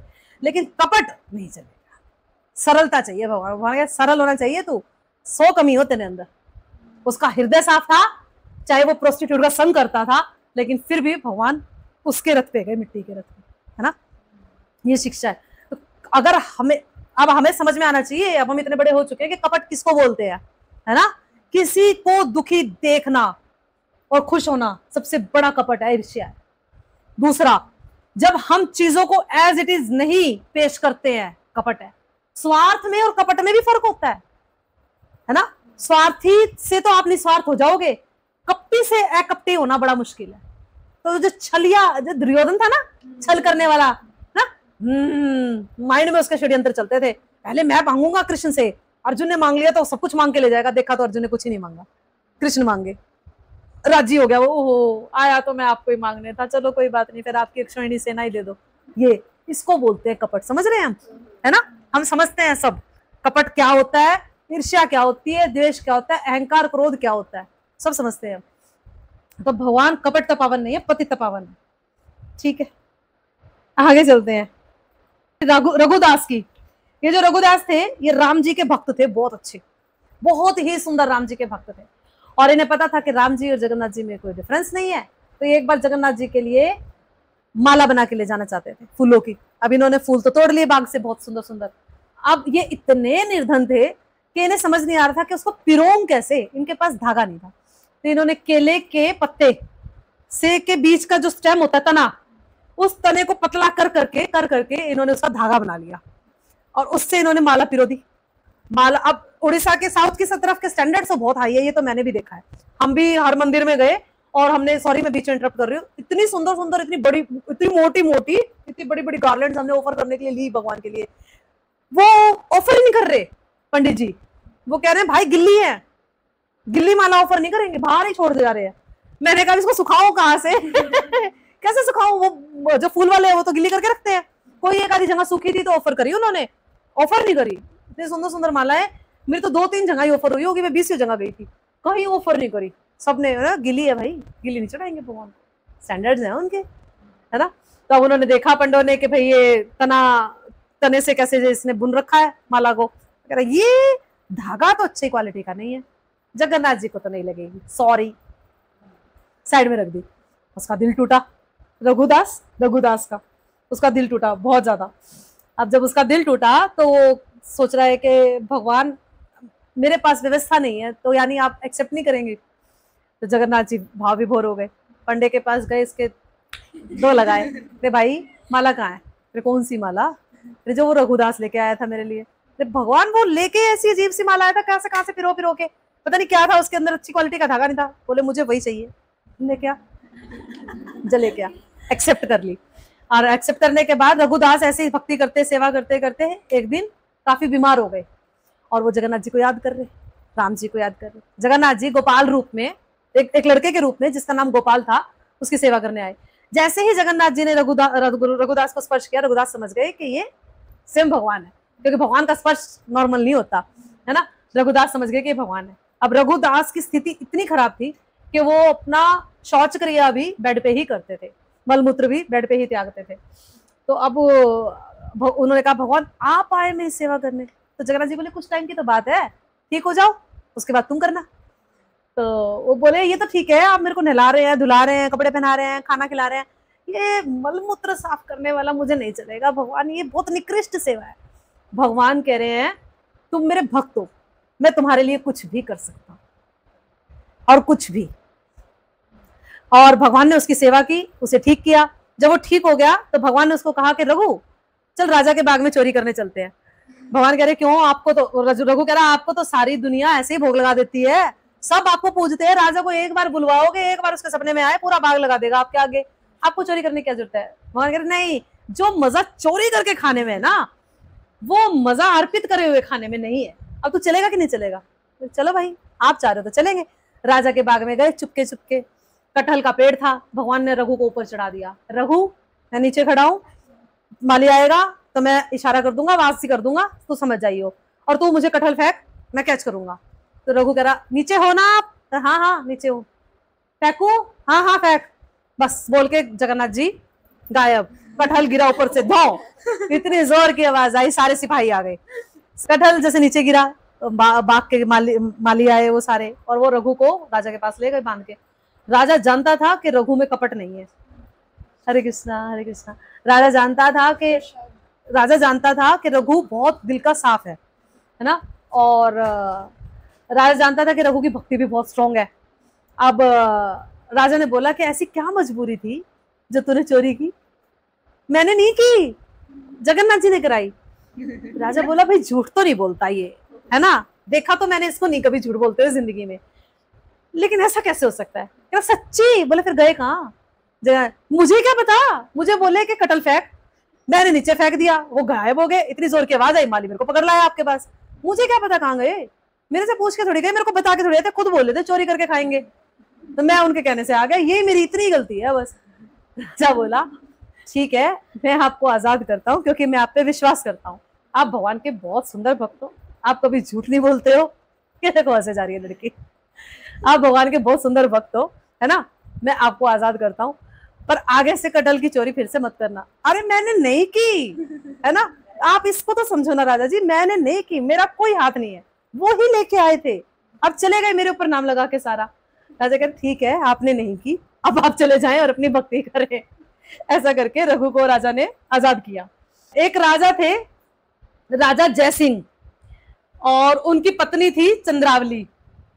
राजा जयसिंह जगन्नाथ जी से प्रार्थना करते थे चंद्रावली के साथ कि भगवान मुझे ना एक आपकी जो वाइफ है ना लक्ष्मी जी, उनके जैसी सुंदर गुणवती बेटी चाहिए, एक बेटी दीजिए।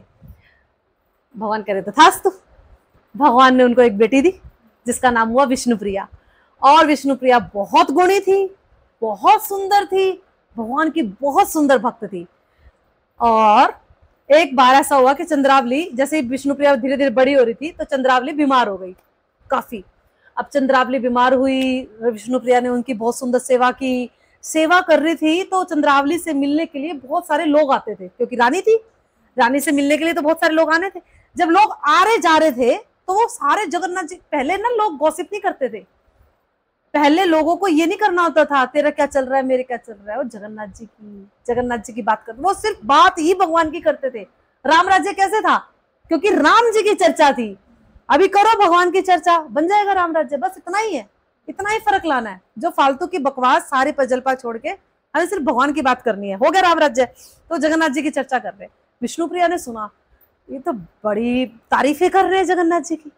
अब वो जैसे ही सुनती जा रही थी सेवा करते, उसका प्रेम बढ़ता जा रहा, भगवान के लिए प्रेम बढ़ता जा रहा, बहुत सारा, इतना प्रेम हो गया उसको भगवान से।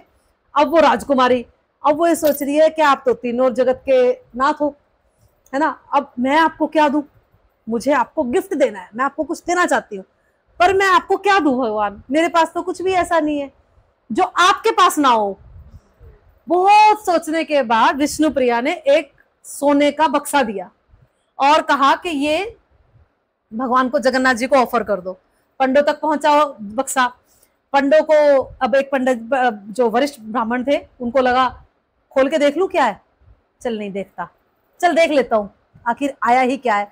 भाई राजकुमारी ने दिया है, कुछ नील दिए होंगे, नीलमणियां दी होंगी, कुछ सोने दिए होंगे, हीरे जवाहरात दिए होंगे, चल छोड़ जगन्नाथ जी का है बाद में देखूंगा, चल देख ही लेता हूँ क्या दे, पछता नहीं ना, चल क्या रहा है, आखिर विश्वकर्मा वाला भी कितने कितने कितने तैयार किए, पछता नहीं ना, हजम नहीं होता। वो खोल लिया, खोला तो एक कागज का टुकड़ा, एक चिट्ठी, ये दी राजकुमारी ने जगन्नाथ जी को। बक्सा कहीं, चिट्ठी कहीं, सो गए जाके। जगन्नाथ जी आ गए उनकी छाती पे मूंग दलने। कह रहे मेरी चिट्ठी निकाल। कह रहे कौन सी चिट्ठी? वो जो राजकुमारी से आई थी। अब कहां से लाऊं, मेरे पास कोई जीपीएस थोड़ी है जो मैं ट्रैक करके बताऊंगा, मैंने फेंक दी, खत्म। भगवान कह रहे ऐसे कैसे खत्म, लेके निकाल।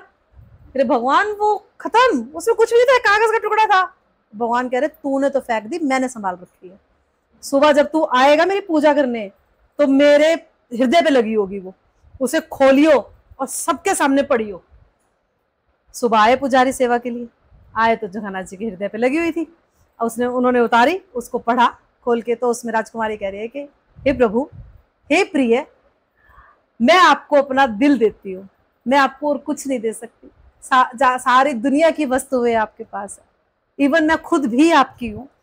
मैं अपना हृदय आपको देती हूँ इस पत्र के अंदर, मेरा हृदय है, इस पत्र को मेरा हृदय समझ के स्वीकार कीजिए। ये पढ़ा और जगन्नाथ जी बोले एक्सेप्टेड, कर लिया एक्सेप्ट। अब इससे स्टोरी क्या है, इससे मोरल क्या है? मोरल इज हम सब कुछ देने को तैयार है भगवान को, है ना, मेहनत, सेवाएं और लक्ष्मी। लोग कितने बड़े बड़े लोगों के पास जाओगे, आप कहेंगे, आप कहोगे 2 माला कर लो, देखो जी माला मुला का तो टाइम है नहीं, डोनेशन के लिए पर्ची कटवानी नहीं, कटवा लो, है ना। सेवा भी कर देते हैं हम, चलो किसी के पास लक्ष्मी नहीं है, हम कुत्तों की तरह लगे रहेंगे सेवा में, लेकिन सेवा करते हुए भी हम अपना अहंकार नहीं देते। सेवा, जब हम सेवा करते हैं ना भगवान की, तो हम अपना अहंकार नहीं देते, वो हम अपने पास रखते हैं। फिर भगवान बलि महाराज वाला काम करते हैं, तीसरा पग उनके सर पे रखवाते हैं। फिर वो सीधी उंगली से घी नहीं निकलेगा तो टेढ़ी करनी पड़ेगी ना, है ना, करनी पड़ेगी उनको टेढ़ी, तो हम सीधी उंगली से निकलने नहीं देते। हम सब कुछ देने को तैयार है भगवान को एक लेवल पे आके, लेकिन अपना अहंकार और अपना हृदय देते। भगवान कह रहे मुझे तेरा कुछ नहीं चाहिए, तू अपना अहंकार और अपना हृदय मुझे दे दे, बाकी तू रख, मैं ब्लैंक, बाकी मुझे कुछ नहीं चाहिए, तू सब अपने पास रख, सारी दुनिया की संपत्ति, रिश्ते नाते, फलाने दिन के जो तेरे को चाहिए, रूप रंग सब रख, बस अपना अहंकार, अपना मन मुझे दे। और हम वही अपने पास रखने की कोशिश करते हैं। मेरा, क्योंकि हमारा मन ही तो नहीं लग रहा ना भगवान में, देखो लग रहा है क्या?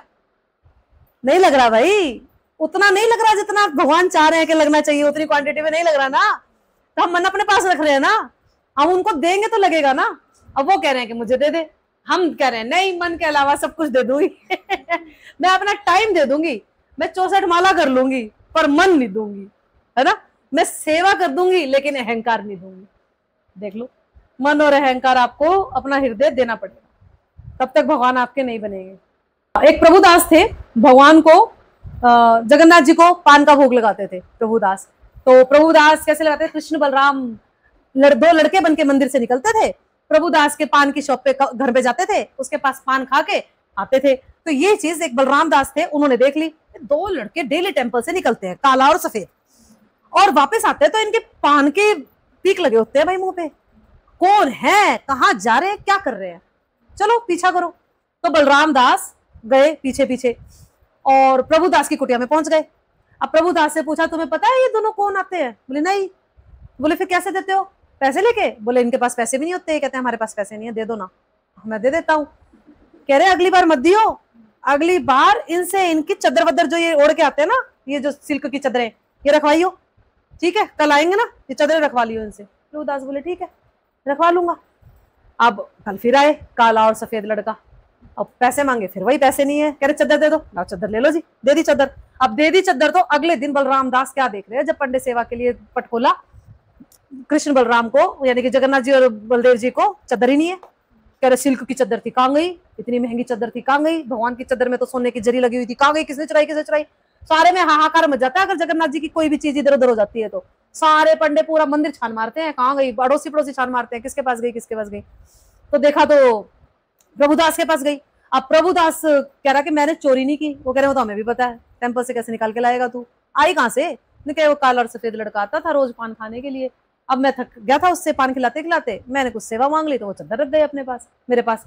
कह रहे अरे मूर्ख, जगन्नाथ जी भगवान आया करते स्वयं तेरे पास पान खाने के लिए। फिर पंडे कह रहे हैं भगवान को, भगवान देखो आप ना रोज रात को मंदिर छोड़ छोड़ के मत जाया करो, आपको प्रभुदास का पान इतना पसंद है ना, हम रोज बनवा के भोग लगवाएंगे आपको उससे।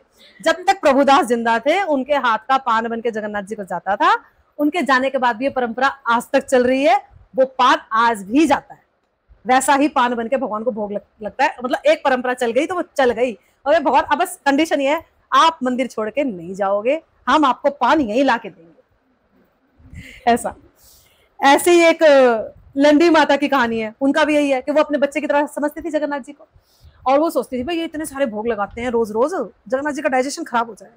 वो नीम के पेस्ट से चटनी बनाया करती है, नीम के पेस्ट की, क्योंकि नीम का पेस्ट खा लेगा तो इसका डाइजेशन, पेट थोड़ा ठीक रहेगा जगन्नाथ जी। वो ले आई बना के भोग लगाने के लिए। पंडित कह रहे ये क्या है? नीम की चटनी है। किसको देनी है? मेरे बेटों को। वो भोग लगा रहे हैं, उनका पेट खराब हो जाएगा। पागल है बुढ़िया, चल नीम की चटनी कौन जगन्नाथ जी को भोग लगाता है? भगवान को कौन भोग लगाता है? वही फिर रात को जगन्नाथ जी आए, कुटा उनको, ये क्या चल रहा है भाई? कह रहे वो लाई थी मेरे लिए, मेरी माँ है वो मेरे लिए लेके आई है जब नीम की चटनी बना के, तुझे क्या दर्द है? तो आप नीम की चटनी खाओगे? कह रहे हाँ खाऊंगा। वो दिन से आज तक रोज नीम की चटनी बनती है भगवान के लिए खाने में साथ साथ। भगवान ने कहा खाऊंगा, एक्सेप्ट की लंडी माता की वो नीम की चटनी, वो भाव सिखा, और अब भी वो परंपरा में चलता आ रहा है आज तक। पंडों ने बोला कि आपको इतनी पसंद है, इतना आपका प्रेम है, तो जब तक वो थी, जब तक उन्होंने बनाई, उसके बाद से फिर भक्त लोग बना रहे हैं भगवान के लिए वो नीम की पेस्ट।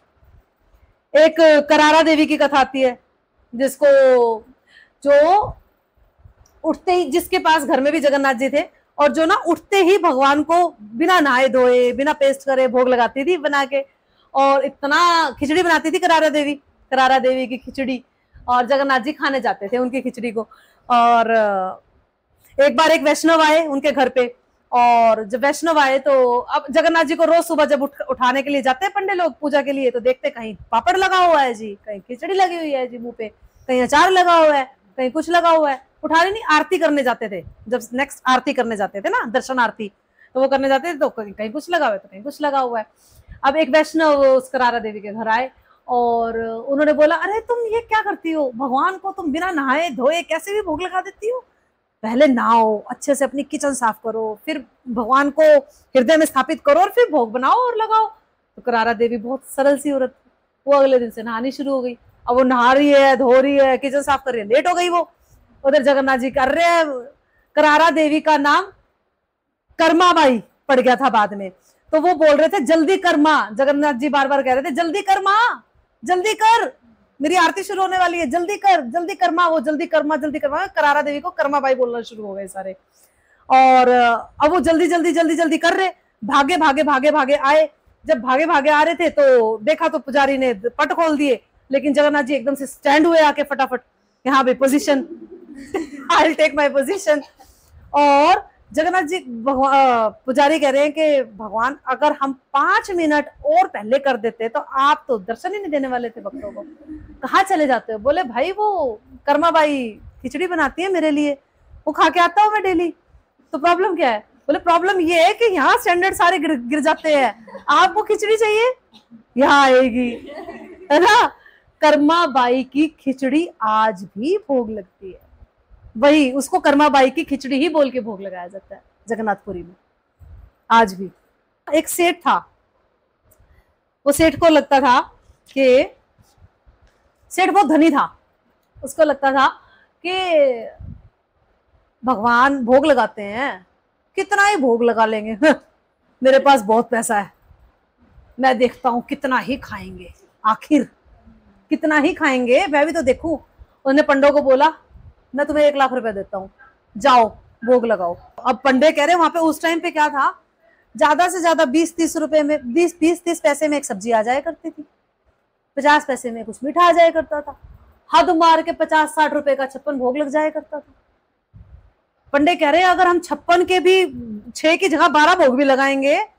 अच्छा कंडीशन क्या थी कि सेठ बोल रहा है कि 1 लाख रुपए का भोग ये आज में एक ही दिन में लगाओ। पंडे बोल रहे हैं लगा देंगे हम आराम से, भाई हम डोनेशन देके आते हैं, ये तो नहीं बोलते कि अभी साथ के साथ इसका निपटारा करो, लगा देंगे हम। अब वो कह रहे नहीं नहीं नहीं नहीं, मैं भी तो देखूं तुम्हारे जगन्नाथ जी कितना ही खा लेंगे, चैलेंज, वो भी जगन्नाथ जी को बौड़ा। बताओ, है सांप के पैर पूंछ पे पैर रख दिया बंदे ने। तो कह रहा नहीं नहीं नहीं, एक ही बार में खाना पड़ेगा जितना भी होगा।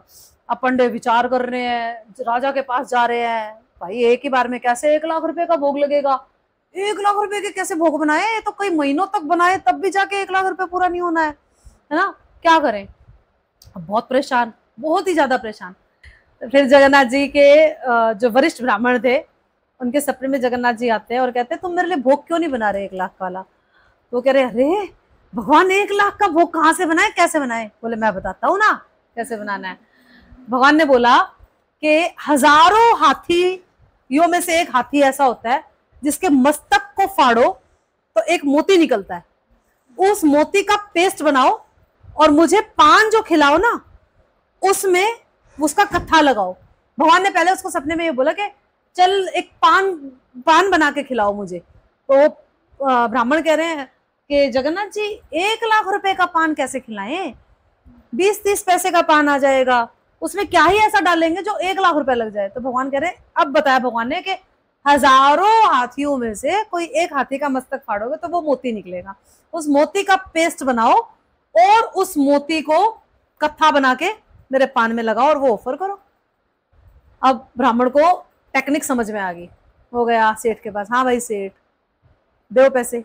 सेठ बोला कितने चाहिए तेरे जगन्नाथ जी को। कह रहा दे दे जितने हैं तेरे पास, सारे लग जाएंगे तेरे। तो कह रहा करोड़ों रुपया। कह रहा करोड़ों रुपया क्या बना रहे हो ऐसा। कह रहे देख भाई हिसाब लगाते हैं, एक हाथी आता है 1000 रुपए का, है ना, और हजारों हाथी चाहिए और हजारों हाथियों में जाके एक हाथी में का माथा फाड़ने से वो मोती निकलेगा। अब पहले हम वो हाथी सर्च करेंगे और फिर उसके माथे से वो मोती निकालेंगे।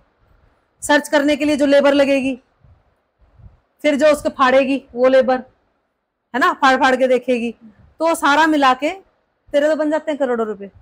अब बोल कितनी डोनेशन देगा। और उसका अहंकार इतना सा हो गया सेठ जी का, कह रहा ये आइडिया तो मेरे को कई जन्म लेने पे भी नहीं आए, तेरे अंदर कहां से आया। जय जगन्नाथ जय जगन्नाथ। कह रहा ये आइडिया कहां से आया, कि तेरे अंदर कहां से आया ये आइडिया कि हजारों वो हाथी का माथे का मोती चाहिए तुझे उस कत्थे के अंदर, मतलब पेस्ट चाहिए उसका। तो कह रहे जगन्नाथ जी ने बताया और वही बता सकते थे, और कोई इसका निवारण कर ही नहीं सकता था, है ना। हर किसी के अहंकार को भगवान अपने स्टाइल में काटते हैं, है ना। हिरण्यकशिपु के अहंकार को अपने स्टाइल में काटा, हर किसी के अहंकार को भगवान अपने स्टाइल में काटते हैं। तो फिर वो सेठ आया भागा हुआ कि भगवान गलती होगी, सब आपका ही तो दिया हुआ, गलती होगी मुझसे गलती होगी, मैंने अहंकार में आके बोल दिया, है ना, कि मेरे लाख रुपए लो, देखो तो कितना ही खा लेंगे, आफ्टर ऑल क्या ही खा लेंगे। एक बंधु मोहंती नाम के भक्त थे भगवान के, बहुत प्रेम करते थे भगवान से, बहुत गरीब थे, और उनकी पत्नी उनको बोलती थी कि इतनी आराधना करते हो भगवान की और भूखे मर रहे हैं हम लोग यहाँ पे, खाने को दाने भी नहीं है, जाओ बोलो अपने भगवान को कुछ अरेंजमेंट करे। तो बोले कि मेरा पुरी में एक दोस्त है जगन्नाथ जी, है ना। तो बंधु मोहंती कहते पुरी में मेरा एक फ्रेंड है, चलो वहीं पे चलते हैं, शायद वो कुछ हमारी मदद कर दे। अब बंधु मोहंती पुरी आ गए और रात तक वो पहुंचे, वो बहुत परेशान। एक बालक आया सोने की थाली में सारा खाना लेके उनके लिए। बंधु मोहंती अपने परिवार के साथ खाना खाया, रात को सो गए। अब सोने की थाली थी, अब बंधु मोहंती को ये लग रहा है कि कोई चोर ना चुरा के ले जाए, क्योंकि फुटपाथ पे सो रहे थे। तो उन्होंने अपनी चादर ली और वो चादर से लपेट दी, वो थाली छुपा दी कि भाई सुबह होगी तो मैं टेम्पल में दे आऊंगा, क्योंकि बंधु मोहंती जानते थे कि वो जगन्नाथ जी ही मेरे लिए प्रसाद लेके आए हैं। अब सुबह उठे तो ब्राह्मण आनंद फान मच गई पंडों में, थाली गुम होगी, सोने की थाली गुम, जगन्नाथ जी की सोने की थाली गुम होगी, ऐसे कैसे गुम होगी। अब जाके देख रहे तो सूर्य की पहली किरण ही उस थाली के थोड़ा सा कपड़े से अनकवर्ड थी, तो सोना तो वैसे ही सूर्य में चमकेगा बहुत तेज, वो चमका जोर से। सारे के सारे सैनिक पहुंचे, बंधु मोहंती को खूब पीटा, उसे मारते मारते जेल में ले गए। राजा आए उससे मिलने, राजा बोले तेरी इतनी हिम्मत, तूने जगन्नाथ जी की सोने की थाली चुरा ली। बंधु मोहंती बोला मेरी अवस्था देखो, मैं लग रहा हूं तुम्हें थाली चुराने वाला, मैं मंदिर में जाके थाली चुराऊंगा। वो खुद आए थे मुझे प्रसाद देने के लिए, क्यों, फ्रेंड है मेरे, वो खुद आए थे मेरी गरीबी को दूर करने, मेरे बच्चे भूखे थे उनको प्रसाद देने के लिए। तो राजा को समझ नहीं आया, राजा बोला नहीं नहीं नहीं नहीं ऐसा थोड़ी हो सकता है। सो गया राजा जाके। जगन्नाथ जी आए सपने में, मारे उसके दर्रे पे और कह रहे भाई क्यों, वो मुश्किल से आया इतनी दूर मेरे पास, मेरे पे आश्रित होके मेरे से प्रेम करने, क्यों तूने उसको बंद किया, निकाल बाहर निकाल, चल तेरी थाली तेरे पास आ गई, तू अपने राज्य मैं अपने राज्य, बंधु मोहंती मेरे पास छोड़ दे, चल। ऐसा करके भगवान रेसिप्रोकेट करते हैं। भगवान की बहुत अनंत कथाएं हैं, इतना रेसिप्रोकेट करते हैं भगवान। जगन्नाथ प्रेम बढ़ रहा है ना जगन्नाथ जी के प्रति, है ना। बढ़ता जाता है ना। जब हम ऐसे ही, जब हम ग्लोरिफिकेशन सुनते हैं भगवान की और सुनाते हैं तो हमारा प्रेम बढ़ता है। यही एक तरीका है भक्ति, भक्ति का। और आप कितने भी तरीके अपना लो, है ना, सारे बाद में है। वो नियम है जो हम बोलते हैं जल्दी उठो नाओ ये करो फलाना ढिमका, ये नियम है सारे हेल्प करने के लिए, पर असली प्रेम बढ़ता है ऐसे, श्रवण से, अध्ययन से। ठीक है। एक दास्या बोरी नाम का एक व्यक्ति था, दास्या बोरी, और बहुत लो कास्ट का था, और बहुत लो कास्ट का था, तो उसे मंदिर में जाने नहीं दिया जाता था। लेकिन जब भी रथ यात्रा होती थी तो वो तब दर्शन करता था भगवान के, और जैसे वो भगवान के दर्शन करता था, भगवान की आंखें बड़ी बड़ी, चारों तरफ से लाल ही लाल, बीच में ब्लैक, है ना, और यहाँ से मुंह सारा लाल ही लाल, और फिर सफेद, लाल, फिर सफेद, फिर ब्लैक करके वो बिल्कुल मोहित था भगवान के ऊपर 100% पूरा। और वो इतना मोहित था भगवान के ऊपर कि उसकी पत्नी उसे जब प्रसाद देती थी तो एक लाल प्लेट में मान लो उसने प्रसाद दिया, सफेद चावल दिए और ब्लैक साग दे दिया, तो उसने उसको जगन्नाथ जी का चेहरा मान लिया, और उसने वो करा, ये तो जगन्नाथ जी है, मैं इन्हें कैसे पा सकता हूँ, मैं ये प्रसाद तो खा नहीं सकता, और बोल के खूब नाचना शुरू हो जाता है।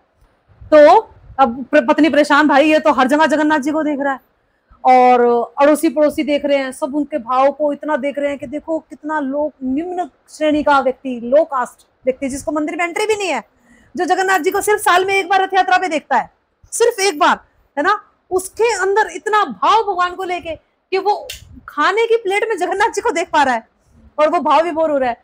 पत्नी को इतना डर लगने लग गया कि वो चावल अलग प्लेट में, साग अलग प्लेट में, और प्लेट का रंग भी बदल दिया। देखिए अब तो जगन्नाथ जी नहीं नजर आ रहे ना, प्लीज प्रसाद पालो नहीं तो मर जाओगे। ऐसा चलता था उनके साथ। और फिर भगवान ने उसको ऐसे दर्शन, उसको बंधु दास्या बोरी को ऐसा कहा कि वो इतना भाव विभोर था, उसका भाव देख के भगवान ने उसको बोला कि तुम जब चाहोगे और जिस रूप में चाहोगे मेरे दर्शन करोगे सुदर्शन के अंदर, जब तुम्हारा मन करेगा, और जिस रूप को देखना चाहोगे, मेरे राम अवतार को देखना चाहोगे, मेरे कृष्ण अवतार, जो भी मेरा अवतार देखना चाहोगे, तुम्हें इस सुदर्शन के अंदर दिखेगा। ये मेरा तुम्हारे लिए स्पेशल ब्लेसिंग है, स्पेशल वरदान है दास्या बोरी के लिए। क्या बात थी। तो एक बार दास्या बोरी ने क्या किया, वो जो पुरी में बेस्ट कोकोनट था, एक काफी कॉस्टली था, लेकिन उसे तो बेस्ट, इससे शिक्षा मिलती है हमें भगवान को ना बेस्टेस्ट चीज ऑफर करनी चाहिए, bestest, not only best, bestest चीज ऑफर करनी चाहिए, जो बेस्ट से बेस्ट हो, ऊपर से ऊपर, आपकी ब्योत के हिसाब से बिल्कुल ऊपर से ऊपर हो, वो चीज ऑफर करनी चाहिए, ऐसी कुछ भी नहीं, है ना। तो उसने बेस्ट कोकोनट जो पुरी का था वो उठाया, और अब उसने पंडों को दिया कि भाई आप ऑफर कर देना, मेरे को तो एंट्री नहीं है अंदर, तो आप ऑफर कर देना। अब पंडे बोले हाँ, ऐसे थोड़ी ऑफर होता है, ऐसे तेरा ही लेंगे क्या कोकोनट, हम बैठे हैं यहाँ पे सारा दिन बत्ती घुमा रहे, और बत्ती घुमाने वाले पीछे रह जाते हैं भाई, है ना, समझना चाहिए, ये बत्ती घुमाने वाले पीछे रह जाते हैं। तो अब जगन्नाथ जी को पंडे ने कोकोनट ऐसे ऑफर किया बिना भाव के, बिना मन के, क्योंकि उसको लग रहा था कि भगवान नहीं लेंगे। जगन्नाथ जी ने हाथ निकाला, कोकोनट, उसकी होगी आंखें चार फटके, और वो कह रहा है कि अरे जगन्नाथ जी ने तो एक्सेप्ट कर लिया कोकोनट, वो बाहर जाके हल्ला मचा रहा है, जगन्नाथ जी ने कोकोनट एक्सेप्ट कर लिया, जगन्नाथ जी ने दास्या बोरी का कोकोनट एक्सेप्ट कर लिया, अपने आप हाथ से उठाया है, उसका ले लिया। अब अगली बार आम, सबसे सुंदर आम, पूरी के सबसे रसीले, सबसे स्वादिष्ट आम ऑफर करने के लिए देके आया, देने लगा, तो वहां पंडों की लाइन लग गई सबकी, मैं कर दूं ऑफर, लाओ मैं दे दो, लाओ मैं कराता हूँ, दे दो मुझे, लाओ मैं कर देता हूँ, कोई बात नहीं मैं कर देता हूँ। तो इस तरह से भगवान से रेसिप्रोकेट किया। अब बंधु दास्या बोरी बोलते हैं किसी की जरूरत नहीं है, मैं यहीं से सुदर्शन जी को ऑफर करूंगा और यहीं से जगन्नाथ जी को ऑफर हो जाएगा, अब मुझे किसी की जरूरत नहीं है, ऐसा करके। ठीक है। एक थे राजा पुरुषोत्तम देव, हाँ ये बड़ी सुंदर कथा है। और एक कांची के राजा थे जिनकी बेटी का नाम था पद्मावती। तो राजा पुरुषोत्तम देव भगवान के बहुत सुंदर भक्त थे। अब जो भक्त होता है तो वो चाहता है कि भगवान, मेरी वाइफ जो है वो भी भक्त ही आनी चाहिए, ताकि भगवान की सेवा में मेरी हेल्प करेगी। और जो कांची के राजा थे जिनकी बेटी थी पद्मावती, उसके वो भगवान को बहुत मानती थी। तो राजा पुरुषोत्तम देव और कांची अपना रिश्ता लेके गए और सब एक्सेप्ट हो गया। पद्मावती के पिता ने राजा का रिश्ता ले लिया और उनका क्या बोलते हैं उसे, रिंग सेरेमनी कंप्लीट हो गया। रिंग सेरेमनी होने के बाद आई रथ यात्रा, जिस पे राजा पुरुषोत्तम देव ने क्या किया, झाड़ू लगाई रथ के आगे। अब वो झाड़ू लगा रहे थे और कांची के राजा आ गए। कांची के राजा ने देखा, अरे मेरी बेटी इसके साथ ब्याही जाएगी, स्वीपर के साथ, ये तो रथ के आगे झाड़ू लगा रहा है, ये अपने आप को राजा बोलता है, नहीं ब्याही जाएगी, नहीं करना हमने रिश्ता। उनने रिश्ता तोड़ दिया। अब रिश्ता तोड़ा तो राजा पुरुषोत्तम देव को बहुत गुस्सा आया और राजा पुरुषोत्तम देव ने आक्रमण कर दिया। बोले ये तो गलत है, ऐसे कैसे रिश्ता तोड़ दिया आपने, ये कोई बाप का माल थोड़ी है, ऐसे थोड़ी बात होती है। चढ़ाई कर दी उनके ऊपर। तो पद्मावती के पिता भी बोले ठीक है, कांची के राजा बोले ठीक है युद्ध करेंगे, मैं तो नहीं दूंगा ऐसे स्वीपर को अपनी बेटी, है ना। तो जब युद्ध किया तो युद्ध में हार गए राजा पुरुषोत्तम देव। अब हार गए, चुपचाप अपने राज्य में बैठे हैं, आके जगन्नाथ जी से प्रार्थना कर रहे हैं। जगन्नाथ जी से प्रार्थना कर रहे हैं तो राजा पुरुषोत्तम देव की तरफ से और कांची के राजा की तरफ से एक डील हुई कि चलो फिर से युद्ध करते हैं, और इस बार के युद्ध में जो जीतेगा, अब कांची के राजा जो थे वो गणेश जी के भक्त थे, तो वो बोले कि तुम जगन्नाथ जी के भक्त हो पुरुषोत्तम देव को, मैं गणेश जी का भक्त हूं, मैं जीत गया तो तेरे जगन्नाथ जी मेरे गणेश जी के पीछे आएंगे, तू जीत गया तो मेरे गणेश तेरे जगन्नाथ के पीछे जाएंगे, उनके पीछे उनकी वर्शिप होगी, है ना, नहीं तो मेरे वाले के पीछे होगी। अब राजा को भय, ऑलरेडी एक बार हार चुके थे, तो राजा जगन्नाथ जी के पास गए। जगन्नाथ जी कह रहे डोंट टेक टेंशन, मैं चलता हूँ युद्ध में, और तो क्या ही कर सकते हैं, मैं और बलभद्र, हम मैं और बड़े भाई चलते हैं युद्ध में आपके साथ। तो बोले आप चलोगे, हाँ प्रॉब्लम है, नहीं तो मुझे कैसे पता लगेगा कि आप हमारे साथ हो, कह रहे पता लगेगा ना, पता लगेगा, चलो चलते हैं, कल चढ़ाई बोल दो उनके ऊपर। अब आगे आगे कृष्ण बलराम यानी कि जगन्नाथ बलदेव जी, अब एक काला एक गोरा, दोनों घोड़े पे जा रहे हैं, पीछे पीछे सैनिक बन के राजा पुरुषोत्तम देव के पीछे पीछे राजा पुरुषोत्तम देव बाकी अपनी प्रजा लेके आ रहे हैं। अब रास्ते में उनको प्यास लगी जगन्नाथ जी को, और एक जगह पे उन्होंने कई मटके लस्सी पी लिए जगन्नाथ जी ने और बलदेव जी ने। अब वो जो मटके वाली थी वो कह रही है पैसे दो, पैसे तो नहीं है हमारे पास, पीछे हम तो सैनिक है ना, हमारे पास पैसे नहीं होते, ये पीछे हमारे राजा आ रहे हैं, उन्हें धर लेना, उनसे मांगना पैसे। अब पीछे राजा आ रहे थे, राजा को पकड़ लिया, बोले रुको मेरे पैसे दो, तुम्हारे दो सैनिक लस्सी पी के गए हैं, बहुत सारी छाछ पी के गए हैं, मेरे सैनिक सारे मेरे साथ है, मैं झूठ बोल रही हूँ क्या, इतने सारे मटके खाली कर गए, लक्ष्मी दो। अब राजा कह रहा अच्छा कैसे दिखते थे, एक काला एक सफेद समझ गए पुरुषोत्तम देव भगवान है। बोले जगन्नाथ जी इतने कृपालु, मेरे आगे आगे चल रहे हैं। जब तक राजा पुरुषोत्तम देव उस नगरी में युद्ध करने के लिए पहुंचे थे तब तक तो काट छाट चुके थे जगन्नाथ बलदेव जी सबको, सारा सौदा कंप्लीट कर चुके थे, पद्मावती को हरण कर लाए थे, पद्मावती का हरण कर लाए थे, पुरुषोत्तम देव को दे दिया था, लो जी संभालो। अब पुरुषोत्तम देव का ईगो हर्ट हो गया था, तेरे बाप ने बोला था ना स्वीपर के साथ शादी नहीं कराऊंगा, अब मैं तेरी शादी स्वीपर के साथ ही कराऊंगा, पद्मावती को बोला। अब पद्मावती परेशान कि भाई मुझे तो नहीं करनी स्वीपर के साथ शादी, मैं हूं तो रानी राजकुमारी हूं, ऐसे कैसे कर लूं। तो वो बहुत परेशान, बहुत परेशान। तो भगवान आए ब्राह्मण रूप में और कह रहे कि बेटी तू क्यों परेशान है, बोले मेरी शादी स्वीपर के साथ करा रहे, राजा है, अब मैं इनकी बंदी हूँ, जो भी चाहे कर सकते हैं मेरे साथ। भगवान कह रहे कोई बात नहीं, तसल्ली रखो। रथ यात्रा का दिन फिर से आया, राजा पुरुषोत्तम देव ने फिर से झाड़ू मारी। अब वहां पर वो जो ब्राह्मण थे वो कह रहे राजा जी आपने बोला था ना कोई योग्य वर ढूंढो, कोई योग्य स्वीपर वर ढूंढो इस पद्मावती के लिए, मैंने ढूंढ लिया। राजा जी बोले कौन, अभी तो मुझे आपसे योग्य वर कोई नहीं दिख रहा एज ए स्वीपर, तो कृपा करके आप इससे विवाह कीजिए, है ना। कितना सुंदर आदान प्रदान है भगवान का। इस तरह से राजा पुरुषोत्तम देव को समझ भी आ गया कि भगवान साथ भी देते हैं और कृपा भी करते हैं, और साथ में उनका विवाह भी कराया और दोनों ने मिलकर भगवान की ताउम्र सेवाएं की।